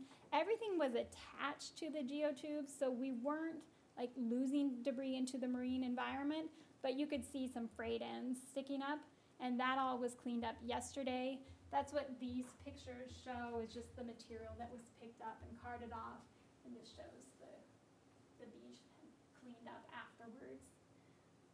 And then Hoyks Hollow has been maintained. We described in our notice of intent back in 2014 that some hardener needed to be added to make that ramp, and that was recently redone. Jamie can give you the exact date if you need that. So those are just some of the maintenance items I wanted to touch on. Again, you'll be hearing all of that in next year's report, but because it's recently occurred, we wanted to provide some information on it now. So I'm just going to move, that's all I have in terms of presenting our data and presenting the third-party review of our data. I have a couple of slides on comments from the Land Council and Applied Coastal, and 1 or 2 slides on comments from the Coastal Conservancy. So I will just take you through those now and then turn it back to you. So Applied Coastal had some comments about adding pre- and post-storm surveys. And so I just wanted to provide a reminder that the order of conditions requires post-storm reports after major storms, and it also requires quarterly submission of work logs. So one of the points in the letter was to do a visual survey following major and minor storm events, including images, etc. And so I just wanted to let you know we are already doing that. Again, you get those, the quarterly work logs have photographs of what the project looks like after a major storm, but also after any minor storm. Anytime we have to recover the geotubes, we go out there and photographs are taken of what it looks like before we cover them, and then also after we cover them. So those are all in the records that you're receiving on a quarterly basis as required in the order of conditions. I'm not sure I agree with the statement that our surveys don't capture the effects of storms. Again, there's a survey occurring tomorrow that will definitely capture the effects of the March storms. Again, you know, we've got hurricane season, late summer to fall. We've got the nor'easter, late fall to spring, and we're typically out there surveying 2 to 3 times. The beach doesn't necessarily, the beach recovery can take some time, so we are picking up those effects, and we will continue to pick up those effects. So overall, we feel like this continuous, these long-term monitoring and this long-term analysis of the project, that really is the most useful data. There was again another question about the mean high water line. Should we be checking that instead of mean low? I kind of touched on that already in responding to the comments from the independent reviewer. But again, both those points are along the same slope. It's unique to Sconset. They're only 10 or 20 feet apart, so if you're tracking one or the other, you're going to get similar results either way. So we don't think that actually would lend a bunch of insight into the project. There was a comment that after the tubes become exposed early within a storm, no mitigation is available to the littoral system to offset the impacts. And so for those of you that were here when the original notice of intent was being heard, we did go over this issue extensively. And we acknowledge that, yes, during storm events, the mitigation sand will go and then some of it will not be accessible. However, we really do think it is offset. As you've seen by the data, the mitigation template is regularly contributing more sand than the unprotected bluff. So over time, we're putting out more and more sand. That sand is building up beaches in other areas. And so during a storm, those other beaches will have some extra sand to compensate for that. So, you know, we can count, since the tubes have been installed, many, many times when the unprotected bluff has not eroded, but the template has. So this regular contribution of sand really does offset these limited times when the sand template has been exhausted. And then I put, again, you know, in March, we also did have a pile of 2,500 cubic yards of sand that was out there at the beginning of the storm season, and that did all erode. So both the template eroded and this 2,500 cubic yards. So next, Applied Coastal, they did have a recommendation to help with this concern, to put some of the mitigation volume on the beach north or south of it. And so, as I indicated earlier, we would be willing to consider doing some of that. Obviously, we do underwater video monitoring to make sure not too much washes out, so we need to find a happy medium. But I think it could be reasonable to put a small volume to the north and the south, just to know that that's always out there in addition to the template face as well. So that's something we would be willing to explore with the commission. And then there was just a concern about how we define the template volume. And again, you know, when we're looking for a more adaptive mitigation program, we're doing that based on how much is left in the template and also how we are typically contributing much more than the unprotected bluff. For all of those reasons, we think we could go more adaptive and again just refill it to 22. So keep a big chunk of sand out there, but be a little more adaptive. All right, now I have a couple slides on the Nantucket Coastal Conservancy comments. Again, we hit a couple of these earlier in the presentation, and I think I've actually touched on most of these throughout the presentation, but I just want to go through them quickly. It's asking how many times and for how long have the geotubes been exposed. And so I want to mention that we are in compliance with the order of conditions. The order of conditions, it has a trigger that once the lowest, half the height of the lowest geotube is exposed, we have to place a minimum of 2 cubic yards per linear foot.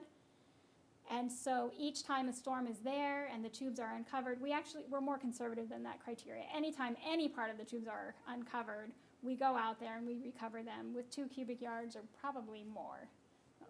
So we are meeting that.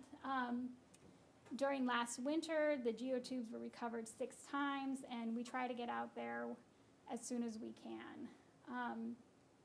And again, overall, when we look at it, the template is contributing more than the unprotected bluffs. We're 2.5 times more. It's a question, have the geotubes stopped erosion? And we've shown it stopped erosion at the toe of the bluff. Now that we've installed the stormwater drainage system and we've vegetated, we're also happy with how the face of the bluff is doing. There was a question about how long will it be until there's no beach left in front of it. This is, again, it's one of our failure criteria. We have to maintain a beach, otherwise the project could be in failure. So we really want to draw a distinction between this project with mitigation and other projects without. As you saw on the shoreline change, we do have a beach in front of us. Several of the profiles are pretty similar.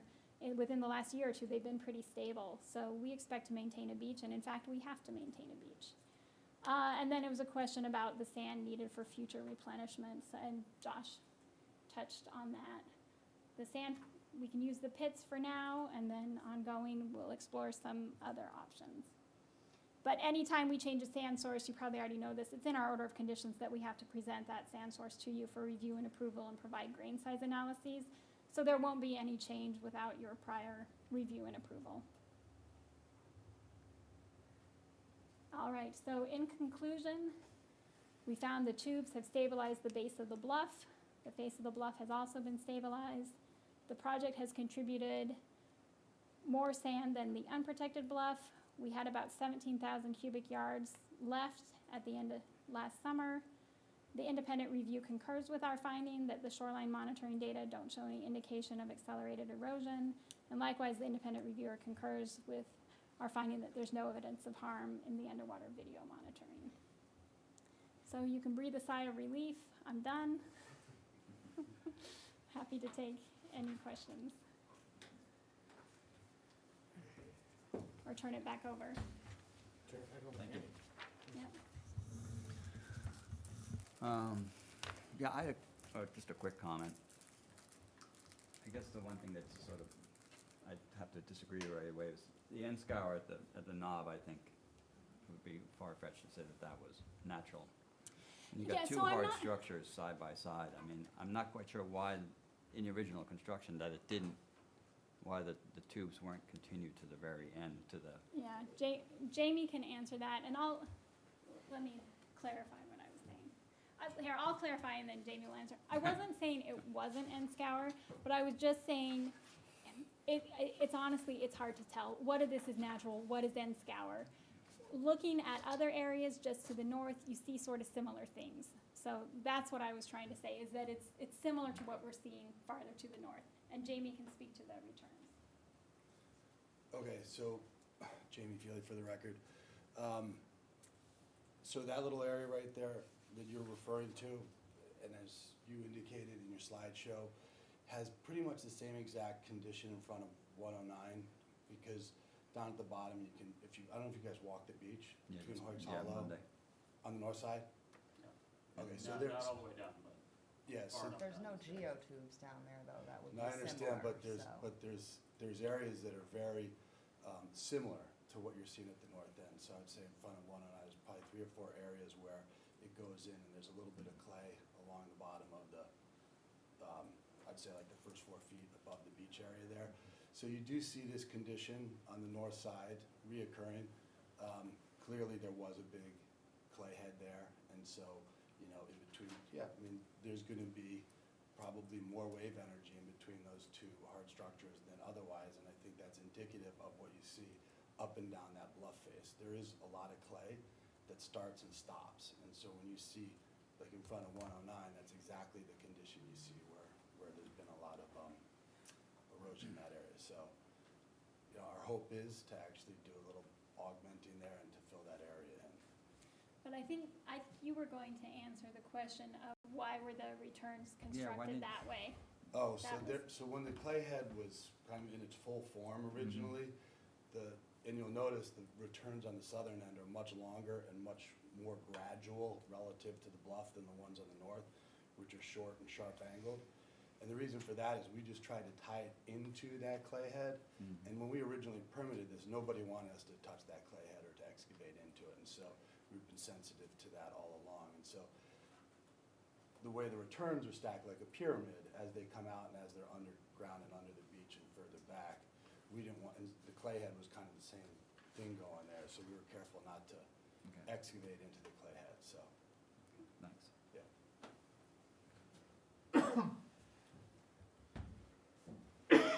Other questions? So, I have a question, and this kind of gets me every year. You guys keep stating that the unprotected bluff is donating less sand to the system than the geotubes. And I understand that, but you also have the geotubes sticking out much further than the unprotected bluff. So technically, wave energy is gonna hit that location before the waves would be reaching the unprotected bluff. And then also, how much of that is beach? Because like, in front of the unprotected bluff, the beach would lower before we would necessarily be taking from the bank sand. Where this, we have a whole like sausage geotube that the beach lowers and hits, and no longer can sand be donated from what would be the beach dropping before interacting with a bluff. Do you see what I'm saying? Kind of, but the beach does drop. I mean, we have additional photographs, but the beach in front of the geotubes, it still drops. We've had times when the lowest tier has been exposed, and it's similar to the rest of the beach, where the beach level drops during storms. A lot of that sand moves offshore, and then a lot of it comes back onshore, so within a few days, the beach is starting to recover. Right, but like the sand difference, I guess, and what we're saying is sand that's coming from the mitigation sand, that would actually be coming from beach sand in adjacent areas largely. Whereas the beach can drop to a certain extent, but then you're hitting the hard geotubes. There's nowhere left for the beach to drop, because one of these geotubes actually took place of beach, you know, it was buried under the beach, so it's a little bit different than the natural surrounding areas. Right, but a you lot of see. that sand, and we discussed this during the NOI, a lot of that sand, again, it's sand that goes offshore during a storm and then comes back, so it's not necessarily sand that would have gone to either side. I'm sorry, do you, I go just ahead. wanted to add, and it's also that sand when it comes, there's all that brown turbidity out there during a storm, and it rebuilds in, as you guys know, a day or two. Generally speaking, after a storm, and you're rebuilding a smaller portion of the beach. So yes, less goes away, but less comes back in that same area. And it's probably 24 to 48 hours generally is that big dip in. Right, but I'm thinking beach over the year, when we're saying that the linear foot donation of sand of unprotected bluff, I think you said was 5.8 cubic yards per linear foot compared to 15.5. What of that, and I think it's hard to quantify because it is beach sand that comes back in front of the unprotected bluff, whereas in front of the geotubes, it's unconsolidated mitigation sand that would be beach sand in front of the other areas. You know what I'm kind of saying here? I'm trying to get there. It is mitigation sand and not beach sand, but it is also compatible size and things like that. Right, so I don't think I'm posing my question very well. I guess there's just a discrepancy for me in saying that the structure is donating more than the other bluffs because they have beach that's considered there too, where the mitigation sand is considered bluff, but the area is over what would be beach because it sticks out further than the bluff does. You know what I mean? Like the It waves does. have to travel further to reach it. Right. You're saying there's less beach contributing in this area, whereas the Right, rest of the, and rest of the shoreline that doesn't have the tube is also contributing beach sand as opposed to bluff sand. Right, so that's like lost in the Right. calculations Yeah, but the in some topo ways. is, yes, but again, we do still see during storms, I mean, the beach drops and it drops similarly in front of the tubes and around Right. as well. And then it comes back kind of similarly in front of the tubes and to either side. So I think the big contribution is from the bluff, which is what we can quantify. Okay, and So, I know this is a highly technical question, and I'm only half sure I understand it, but I think that the answer is that the bluff sand is contributed into the littoral system, and the beach sand is not. The beach sand is dynamic, it goes and it returns. It's both, it's So both. yeah, The beach both of sand- them are dynamic, though. You Yeah, can't the be- quantify one over the other.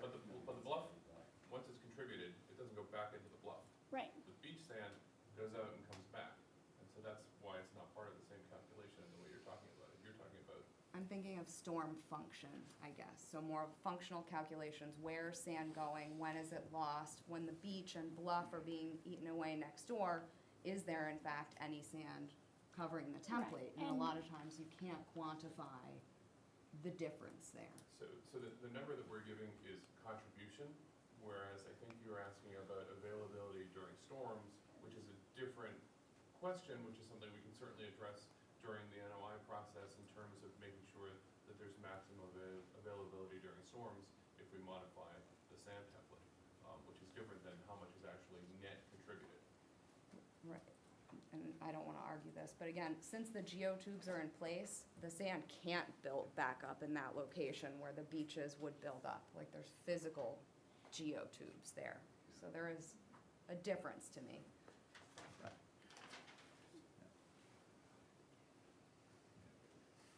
Do you have other questions? I mean, is there any way to quantify how much sand is not being delivered in the days that this remains uncovered when you can't get back? And I know I asked this last year as Right. well. It's hard to do dynamically, and I think, again, what we go back to is the shoreline change data, because those position of the mean low water, we did analysis last year with Woods Hole Group that it's similar to volume. And so what we're finding is those shoreline change data are consistent with historical patterns, so there's no indication that we're undersupplying, and a little bit of an indication that we might be oversupplying. And then my other question, because I don't remember this in the plans for the geotube, but there was clearly exposed when we went down to do our site visit, like similar material to the geotubes, like almost like a tarp that I think you'd wrapped the geotubes with at some point. I forget what that. Shroud. The shroud, and it looks like you thankfully cut some of that had been like littering the beach. But then there was also like a thick plastic that was in there, and I don't remember like a thick plastic as well in the plans. I remember, but I don't remember why. That was in 2014, yeah. So this was all covered during as part of the construction methodologies, and so when we're filling up the tubes, there was some plastic sheeting used in order to help direct the water back out to in front of the tubes, rather than washing out behind them as we filled up. And some of the weight of the tubes, some of that plastic got stuck in there, and so that was acknowledged and discussed and gone over, and we agreed we'd trim it back anywhere we could as it became uncovered. And I think that we've done that now pretty much for the whole, so if you've seen any plastic, it's a very small amount Okay. in between the tubes, and that's not ever gonna Almost, go away. can't even almost see it, Right. it's just. Yeah, exactly, so that's consistent with, The plan. Yeah. Okay. I have a quick question about the tubes. Have you ever surveyed the exposed tubes to see if they've slumped at all? The actual tube itself? I had seen a picture that made me think that maybe there was, but I wasn't. so we took some as-built shots when we were doing the Yeah. returns in the fourth tier, and at that point, obviously, we had uncovered the first and the second tube, and I think at that time, Art was still with Blackwell, and I think we have pretty decent shots of that part of it from that time, and I don't know if it varies at all from the original, but as far as I'm concerned, I haven't seen any movement at all. Except on the north end, that has settled a little bit in the most recent storm, North but is end. aside from It that. did seem like one bag, one small sample was gone, and there was a sag in the middle. That's where we saw that plastic. Yeah, I saw that one too, but I'm just curious if One's, the actual whole structure is. It was One probably about bag 3/4 of the in. way down, Yeah. almost like where that clean sand is on the picture.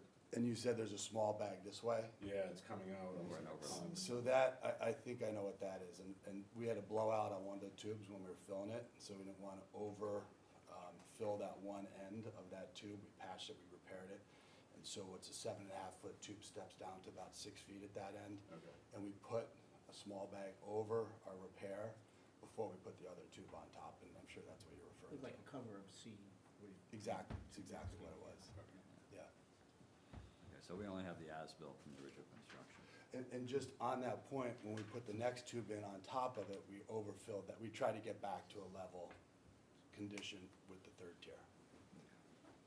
But like I was saying, so the elevations of the actual solid, the structure underneath has never been checked after it was put in. And I don't know how accurate these LiDAR, plus or minus, and if they were ever done when the tubes were exposed, if they, No, so we've used those to check we've done those in the spring yeah.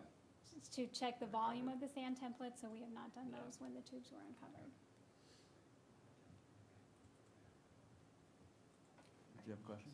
Another question. I just want to add a little bit to that, Andy, because we do have a couple posts that we put in the face of the bluff that we use. Yep. So when we're maintaining the template, we don't hit the top of the third or fourth bag, depending on where we're operating. Mhm. And so that has been very consistent for us, relative to like, let's not go down within 2 feet of the highest spot of the third or the fourth tier. So it hasn't been surveyed by Blackwell necessarily, but as far as our understanding of the top of the third or fourth tier, it's been consistent. Yeah, I guess my question just goes to stability of the structure. So, Okay. I did have a question about the shoreline surveys. It seems they are taken at different times a year, so I'm curious how you factor in winter and summer natural beach shape profile, because they change pretty drastically down there. Right. Right, So it's yeah, kind of. so we sort of, I mean, we look at, because in our historic record, we have typically between 2 and 4 times a year surveys as well, so we have the summer and the winter surveys. And so we do sort of look at it all together. And you know, each time Woods Hole Group puts out a new report, they mention what has changed since the last survey, and they have a little, like, they mention of how it's changed seasonally, like with their winter reports.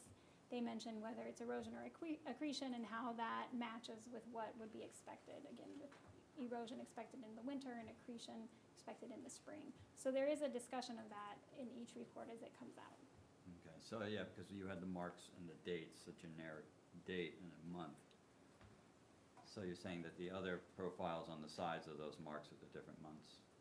Or others, or, I mean, Sorry, Yeah, but, yeah, I mean, you have like one survey is in February, and then you have another one in August, so you're Yeah. comparing how the beaches drop over the certain number of years, but when you have such extreme changes down there seasonally, like, I'm wondering how accurate that methodology is. yeah, because we're trying to capture the overall long-term trend. And honestly, we have had times when the beach has accreted in the winter and eroded in the summer. And so we do like to put all the points over there, see them all together so that we can see those changes all together. One question? Yeah, I have another question. It was mentioned a couple of times that the face of the bluff is doing really well. Yep. And I was just wondering what percentage of the bluff face is represented by that homeowner that had to do their own install to stabilize the bluff? Because that would be like, kind of saying that the bluff face wasn't maybe as stable because they had to install Yeah. something else to Well, stabilize. because right now we can't install the upper 5, we can't vegetate the upper Right. 5 to 7 feet. That was in the permit. So in some places, I don't know, Art, do you want to add on, especially there are a couple of places where those were really over steepened and we couldn't plant. I'm gonna Sure, let- Art Gasparo. I don't remember the exact width of that property. I wanna say it's about 130 feet or so, 140 feet out of your 950. So you can do percentage there, you're somewhere in the 13 to 15%, I think. And I And think there, it that- was just the upper portion, Right, and though. it I think that's It was important. only, essentially the top, say 10 feet maybe even. And I think as we went through the long discussion, it was a bit of a desperation move by that particular owner, on his own, not affiliated with this project, because of the threatened nature of that house and how steep it was. And I would also say that that project likely would not have been as successful as it actually is if it wasn't for the stability of the bluff face behind it. It was just that sort of upper reach, but I think that it was directly related to the close proximity of his home. And there's one more point on that. When we got permission to augment some of the gullies that we had going on prior to vegetating it up and down the face of the bluff behind the geotubes, we were able to access pretty much every point except in front of that house, because we couldn't get sand around and we didn't want to operate a machine on that. So that was the least augmented section of bluff behind the geotubes or landward of the geotubes before we vegetated.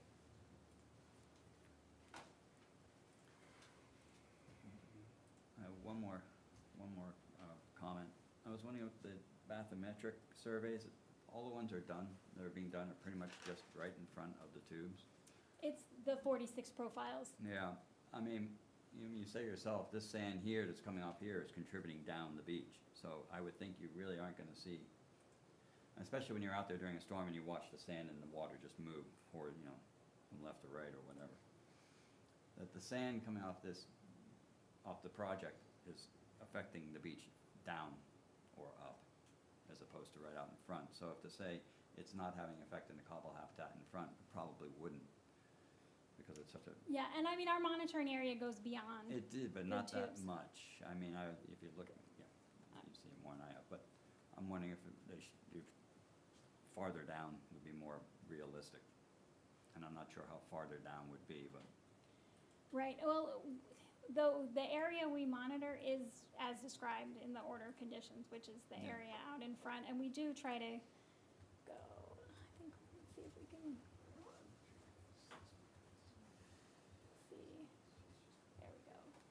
So, yeah, we go, about half or 2/3 of the length of the geotubes to Yeah. the north and south and get that area.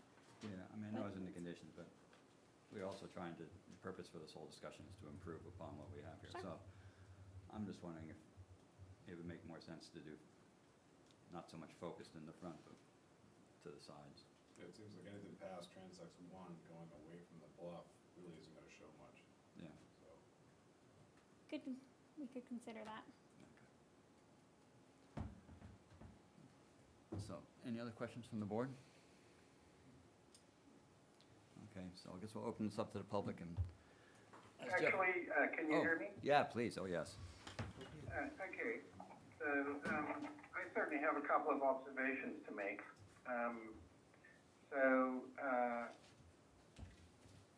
When Maria was addressing the, excuse me just a second while I turn down the volume on my, there we go. When Maria mentioned that NCC asked how long the geotubes were exposed, I have photographs showing that they were fully exposed on March 4th, and they were not covered by March 18th when SPPF had already provided between 5,000 and 10,000 cubic yards at either end. They were in the process of dumping the sand over the bluff, or the fill over the bluff, I should say. So, I was a bit puzzled that it was claimed that the independent review supported that SPPF was providing more sand than the surrounding bluff, because, let me see, on pages 3 and 4, they say, the section states that a minimum of 22 cubic yards per linear foot are available each year. While this may be the volume placed on the design template each year, not all of this amount is eroding. By stabilizing the toe of the bank geotubes, less sediment is eroding than would occur naturally. Despite some sediment being lost on top of the geotubes, the more natural bank experiences far more erosion. This seems to contradict the finding that the project has contributed more sand than the unprotected bluff. And also the claim that the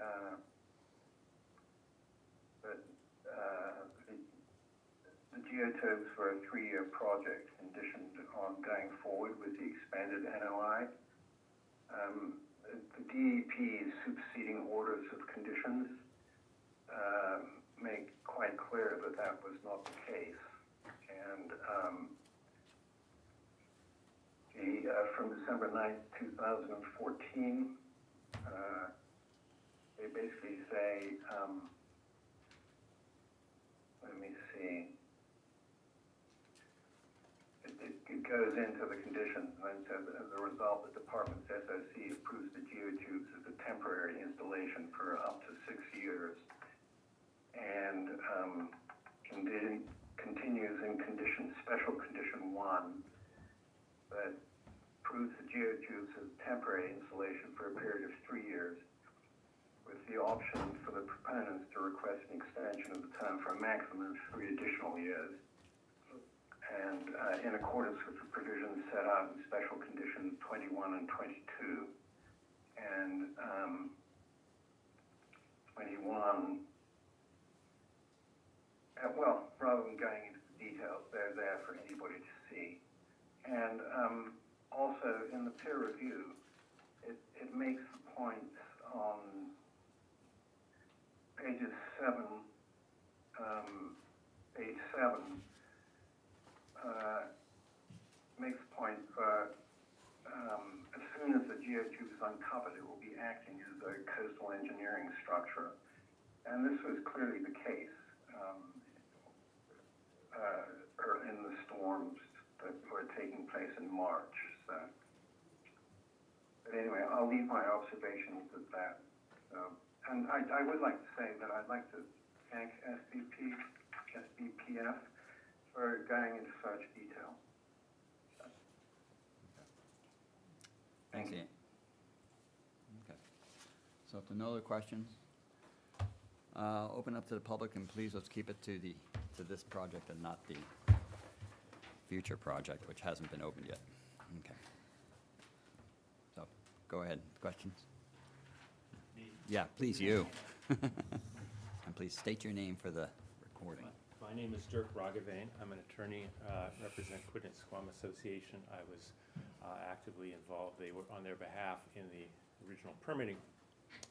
I also was at the Board of Selectmen meeting 4 weeks ago, and they were talking about a future application that SBPF has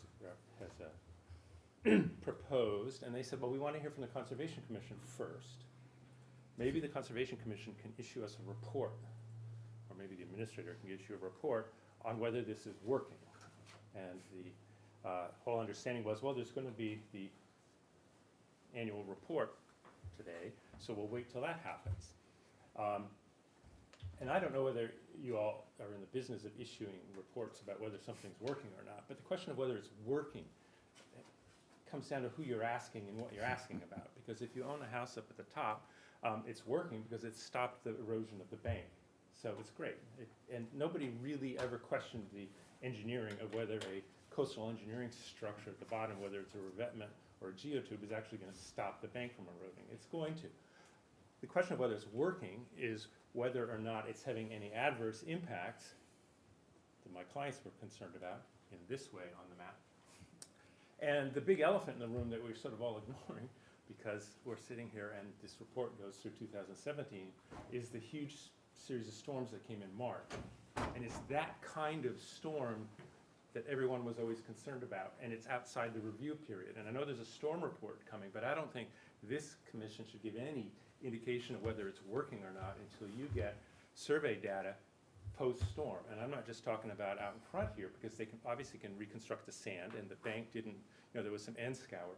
But I'm concerned about further to the north, where there are reported, you know, observationally reported erosion of over 20 feet. You know, when you head up north by the club, then you go up to Mr. Greenhill's property, and then you get to Sacagawea Pond. And when I was administrator at the Conservation Commission, and we used to annually have to go through the review on whether we can open Sacagawea Pond or not, there was some huge amount of sand there. It took a significant amount of equipment, quite a long time, to breach the opening to Sacagawea Pond. But this last storm, it just breached on its own, the ocean coming over, which floored me. That means that barrier, beach barrier, is significantly less than it used to be. And I'm concerned about whether the first storm, second storm, or third storm helped do that, because we don't know what happened there in terms of the kind of data you'd want to look at. Where's the coastal bank now? Where's the beach line? What happened to all that sand? And the answer that, well, we didn't have a lot of erosion nearby, so therefore we couldn't have caused erosion further down, which is what Marie Hartnett said, and that's been the position going way back to the original permitting. Doesn't look at how the dynamics work over time, because when the huge storm is going on, that whole time, and all that sand in front of these geotubes disappeared, and then you just had this swirling mass up and down the coast. It was the thing that was missing from that swirling mass, the littoral drift of the storm surge. What was missing was the sand that would have been coming off the, you know, where the coast, where the geotubes are, because it was just, the waves were just hitting the geotubes. And that was taking place way down and up the coast because it was a very big storm. And then it settles down and it stops, okay? Now you put more sand in front of this thing, and you have more gentle storms, your average, where the waves come in and take away some of the sand. That sand's gonna drift down shore, and it's gonna sort of start to repopulate either side close in. But under a low energy storm, it's not gonna move all the way down to Sacagawea Pond, it's not gonna move all the way down up north of Sacagawea Pond to Quidnet-Squam and repopulate those beaches. And the other, if I can come around and touch this picture here. Ms. Arisman's point, it's the same point I wanted to make, I just want to take another crack at it. We want to have good numbers, and what we're being presented is, well, we're contributing more sand than the bank is contributing. And what's the sand they're measuring? Well, I'm assuming, it's hard to tell, there's a geotube in here. There were many occasions over the last couple of years where the beach eroded up to those geotubes, and the geotubes were exposed. There's photographs of them over a bunch of publicly accessible sources.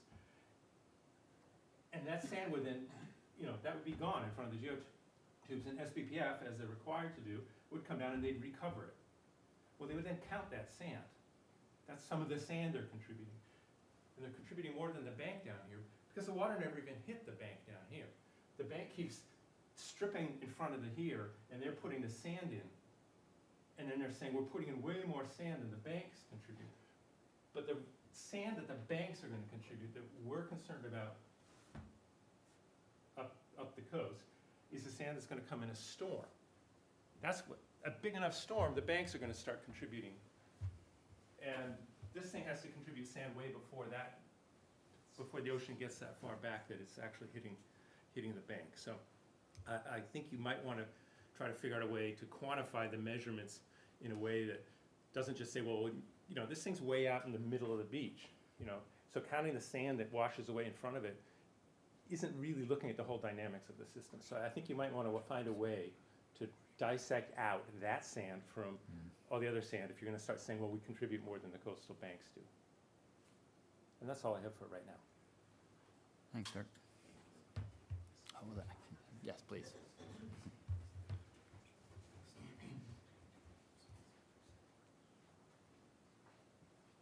Hello, thank you. My name is Judith Wagner, W-E-G-N-E-R. I live at 50 Quidnet Road. I just wanted to say that I wasn't persuaded by the argument that you shouldn't have monitoring of the high water mark, largely because the condition is that there has to be a public easement there. And that was provided for the people here. And if you only look at what the low water mark is, I can see why they would want to do that, because if there's no beach there and you just look at the low water mark, it won't be so obvious. 20 feet wide for a beach can make a great deal of difference, particularly over the years I've walked down there to look at the bluff and see the fossils. Lots of people walk down from Quidnet with their dogs. It also bothers me, frankly, to see the big equipment blocking the beach. I think when that beach was created by the proprietors, the idea was it should be protected as a beach for the public. I am a former retired now law professor who's taught students over the years about public trust doctrine and things like that. I spent much of my time in North Carolina, but I've been reading extensively on Massachusetts, and I think you have very strong grounds to say that's an absolute imperative to protect that beach and the wildlife that would be there. So thank you for your consideration. Thank you very much. Oh, you want? Maria Harna, I just want to clarify, the shoreline surveys, they capture the elevations from the toe of the bluff out, so they do capture mean high water. That's in the shoreline profiles. What I was saying earlier is that shoreline change, so change is presented relative to mean low. What I was trying to say is that mean high and mean low, since they're on the same slope, the change is similar. But if you're looking for the position of the mean high water, that is also surveyed. That was in the colored one you have, right? You were talking the rainbow colors. That was the one that showed the actual water height. Yeah, and if one idea we had is if we wanted to make it easier to see where the mean high water is, and the monitoring reports could be updated to show mean high and mean low, and just show snapshots. So. Well, I appreciate your rebutting me. I wasn't trying to rebut, well, I was just trying to clarify. I guess I can't rebut, so. Well, I'm sorry about that. if you wanted to send anything in writing to us, I'd be happy. would probably be, then it's a solid record. As an observer here, it seems like any time you take information away from what's being reported, for example, I was wondering why the reports come in January when this one came in March. I was at the selectmen meeting as well, and people really thought there should be timely information. I would compliment the presenter for including the material at the end about maintenance. That's a good idea because people would want to know about that anyway, but it seems to me before any discussion about extending the geotubes, you really need, as Mr. Rifkin said, to have current data about what's happened in the storm season.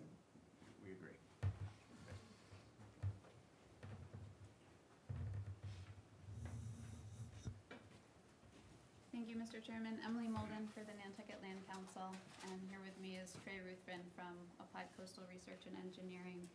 As I think you all know, we have engaged Applied Coastal to assist us in reviewing erosion control projects around Nantucket, but more specifically out here in Sconset, since the 90s. And we asked them again to help us to review the annual monitoring report for 2017, which we appreciated all of the detail that was provided in that.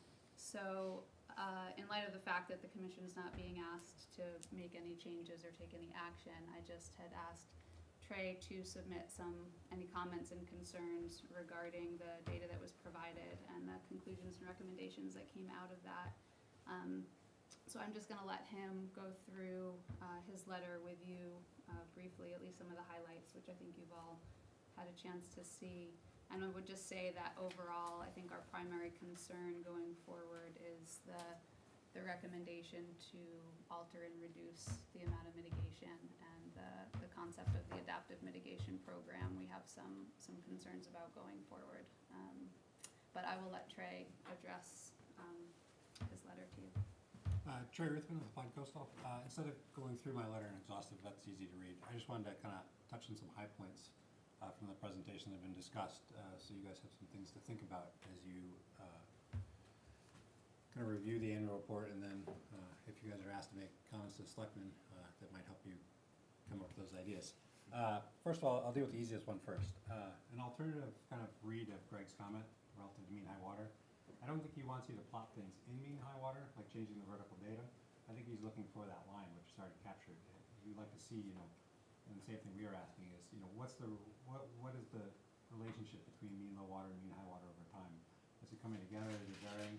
So as opposed to replotting it in a different format, which I agree would be not very useful since all the project data is in mean low water, it's just including an additional line. And as you stated, it might not change, but I think it's that analysis that we're looking for to kind of describe that over time and see if it's changing. Oh, sorry, I was just make sure. So one of the big questions is, we have the project giving off a certain amount, and then we talk about north and south. Why aren't they giving off the same amount? So what's, the easiest answer, or there's several answers actually. First, this project was put in the highest eroding spot. So we're expecting that this section of 947 linear feet is going to have a higher erosion rate than we would to the south and the north. If we look to the southern area, we have this project running in, and then we have a gap of 200 feet, and then we start going into smaller projects, people using core logs, nourishing, putting sand out. So if you look at that southern area, there's all sorts of influence going on, which is incredibly hard to isolate what sand would actually have been coming off versus the sand that's being provided in the system. As we've seen is once we start putting sand seaward of where the actual bluff is, it's obviously more prone to erode. That sand, because littoral transport goes both north and south here, will fill in that area and kind of mask what's going on. Same with the north side, is that we have this volume. And so to see it going on, we're expecting it lower. We're also looking at a very short period of time since this project's been in place. Remember, Maria put up plots, kind of showing the plots over time, and you'd see this variation. And you'll see over short periods of time, you're not having a whole lot of erosion. But then we have these big storm events, and a huge volume comes off. And so it's possible as north and south also, we've just had these short periods of time where it's not coming off. And then we haven't seen that large volume, which would actually push it back into the numbers we're seeing. Which kind of goes into the discussion of adaptive mitigation. So we talked about this, and not all of you were here when this was going on, is that on any given year, we may have more wave energy or we may have less wave energy. So we're looking at averages. That's how we came up with 22. It wasn't that it was a multiplier. At the time we talked about it, and DEP agreed, is 22 is what we thought was coming off. And we can argue about that. That's not important. But the idea is the same, is that, we may have 5 years where we may give off 5. But then we're gonna have a series of storms, similar to what we had here in March, where we give off a lot more. But over a period, when we start averaging over a long period of time, we get that average. So, and that average is what the best representation we can give. We can't mimic year to year what's going on. We can't predict that.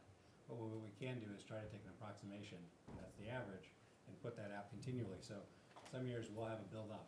Other years we'll strip that out and then put some back in to mitigate that over time.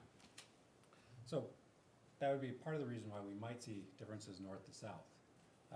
The other issue relative to this giving off, not giving off 22, is partially by design. We look at the geotubes, they become exposed. And in front we have roughly 2 cubic yards. Once that's gone, so like in the March storm, they were exposed on March 3rd. They weren't covered again until roughly the 20th or somewhere in there. So during that whole period of storms, we're not giving off any amount of sand. So when we look at the contributions for next year, we're gonna say, oh, it didn't give up that much. But during the biggest storm season of the year, or the biggest section of the storm season of the year, we weren't giving off any sediment because it was up high and above the geotubes, so it couldn't be contributed. Hence, it's not actually representing how a natural bluff would keep steepening, and then slump, like you can see on the aerial photographs, north and south. Actually, which might be beneficial to the board, is Massachusetts Emergency Management Association actually flew this coastline, I believe it was on March 6th.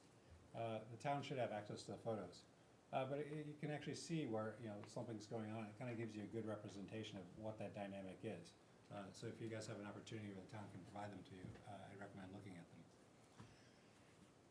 But I think what we need to do when we start talking about adaptive management is this delivery system working? And I don't think it is. It becomes exposed, it's not delivering sand as we would want it to.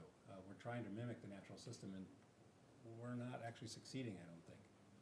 And so that's something to consider as you move forward, is if we're gonna keep this project or any other version of a project, is how can we improve it, which is what we're really here to talk about, is, can we improve mitigation? Can we improve monitoring?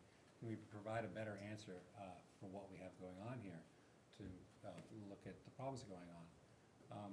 So I think there's a lot of good reasons of why we're seeing certain things, and it's just, you have to look at them in a proper light to see what that is. I don't agree that the system should be lowered. I think if anything, we should be keeping status quo and looking for better ways of delivering that material to represent this natural system. Quickly addressing your question is, yes, the beach gives off sediment. So during a nor'easter, when the beach to the north lowers, that sediment goes to the south, correct?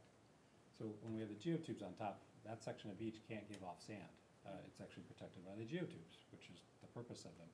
So what's happening is, if we can get sand off the mitigation volume, that would be contributed down. But as it currently stands, it can't, because it washes out immediately and it's sitting up high. So then after the storm ends, we have the beach. It does quickly recover. It comes back up in elevation. But as that sand's coming in, that sand that's filling the beach to the north is coming from the north. The sand that's going to fill in front of the geotubes is coming from the areas also north.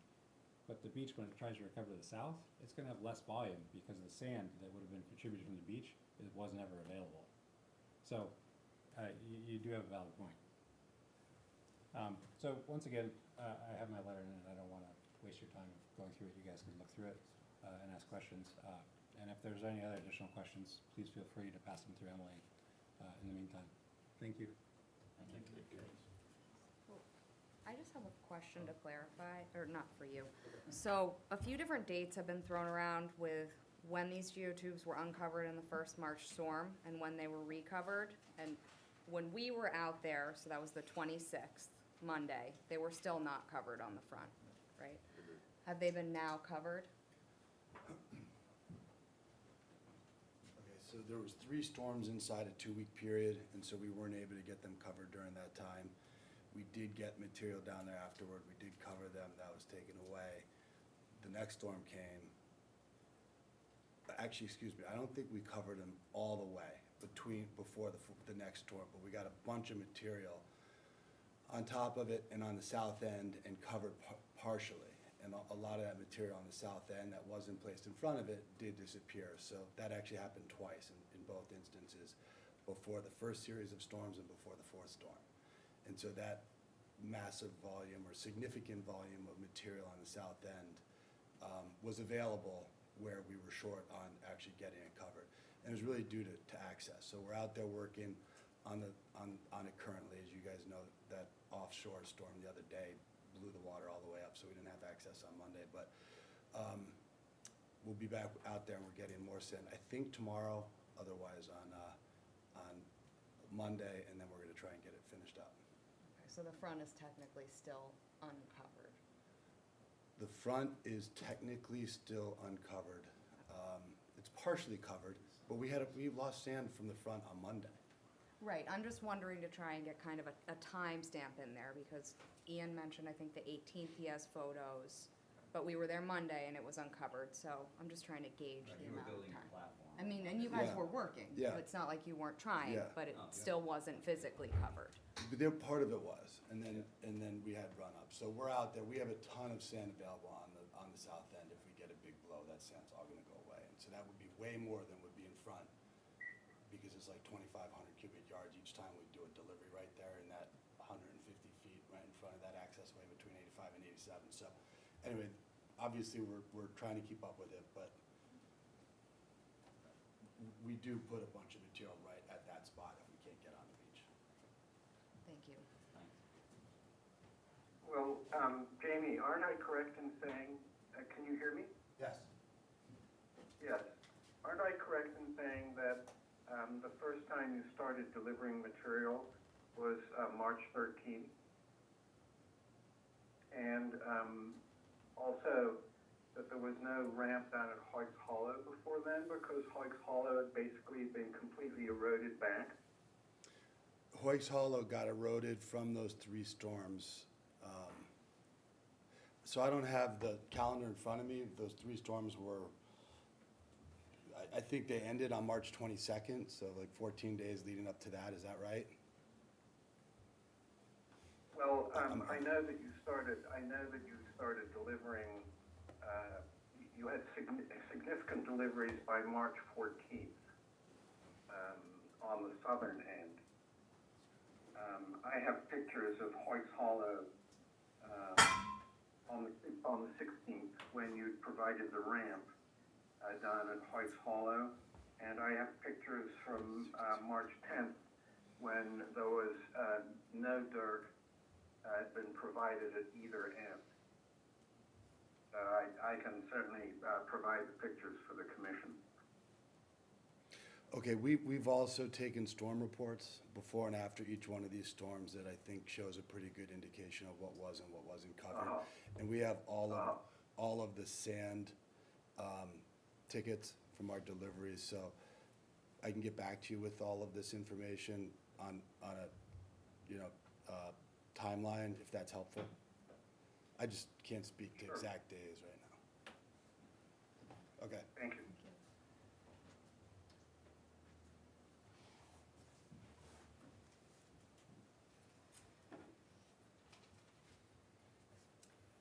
Yes, I'm Deanne Atherton from the Nantucket Coastal Conservancy, and there are a goodly number of team members here, so I speak for them also.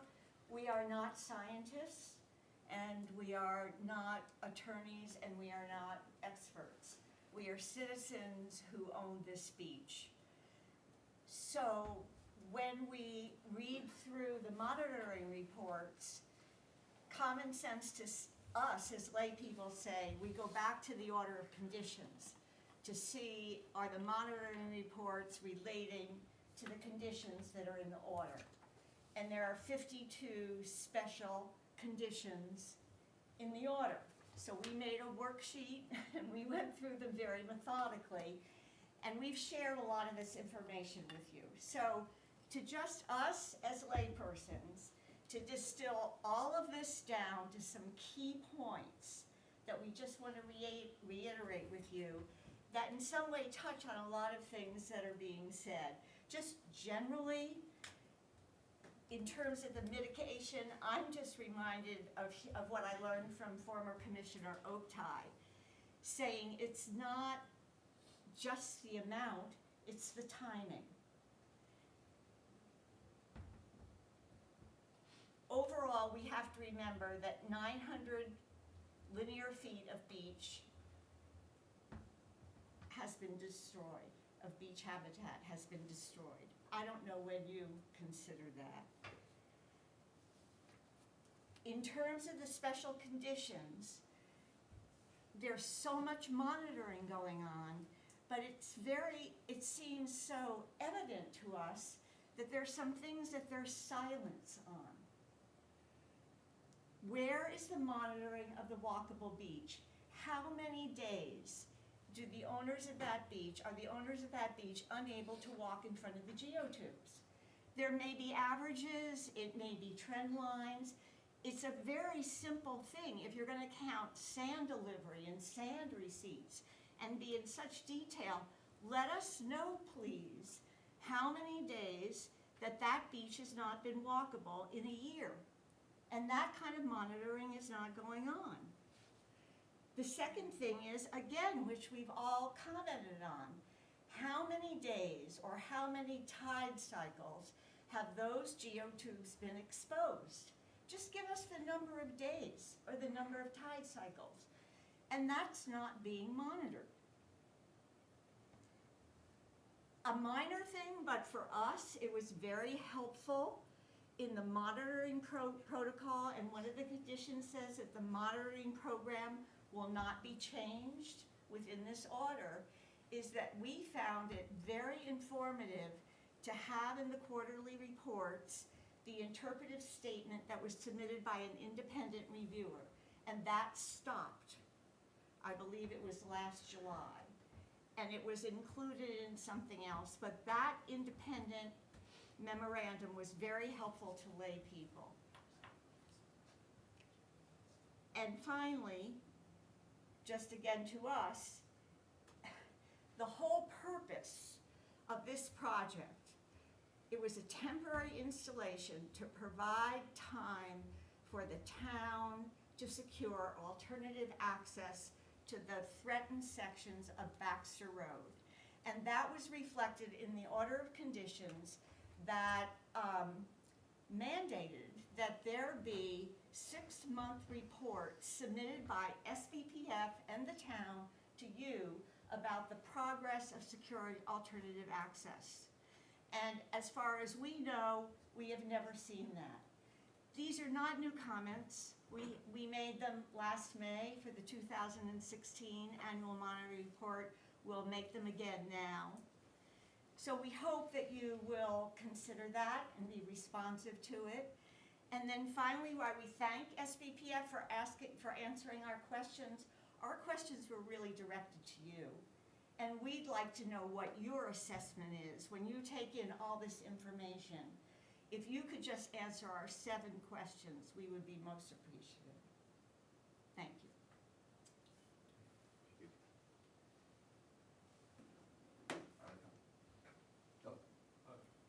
You stood up. Yeah, I don't know if other members of the public. I didn't see anybody.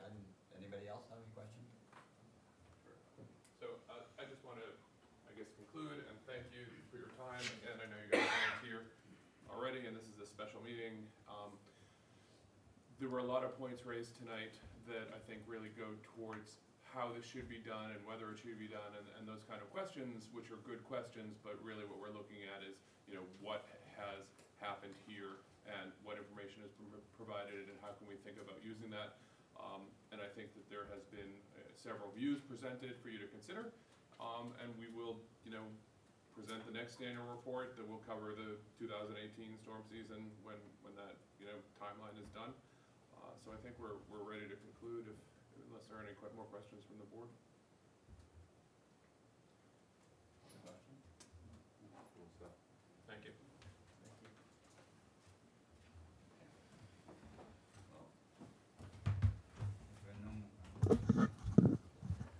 Seeing no more questions, no more questions from the board? Okay, I think we're all set. Is there anything we need to do at this point, Jeff? And I think you would just take an action to accept the report into the record, and if there's any further action you guys wish to take, you can put this on a future agenda. You can talk about what that may be now. Last year in this case, we accepted the report into the record, and then you can decide if you want to take it up again. You always have the right to enforce and deal with the order of conditions, so you're not sacrificing anything, but I think it's something acknowledging that that part of the condition has been satisfied, that the annual report has been given in a public forum is at least required kind of minimum. Can I just ask one question? Because this March storm report is kind of a big deal with all the storms, is that something that can be presented again during a meeting? Yeah. Oh, absolutely. Yeah.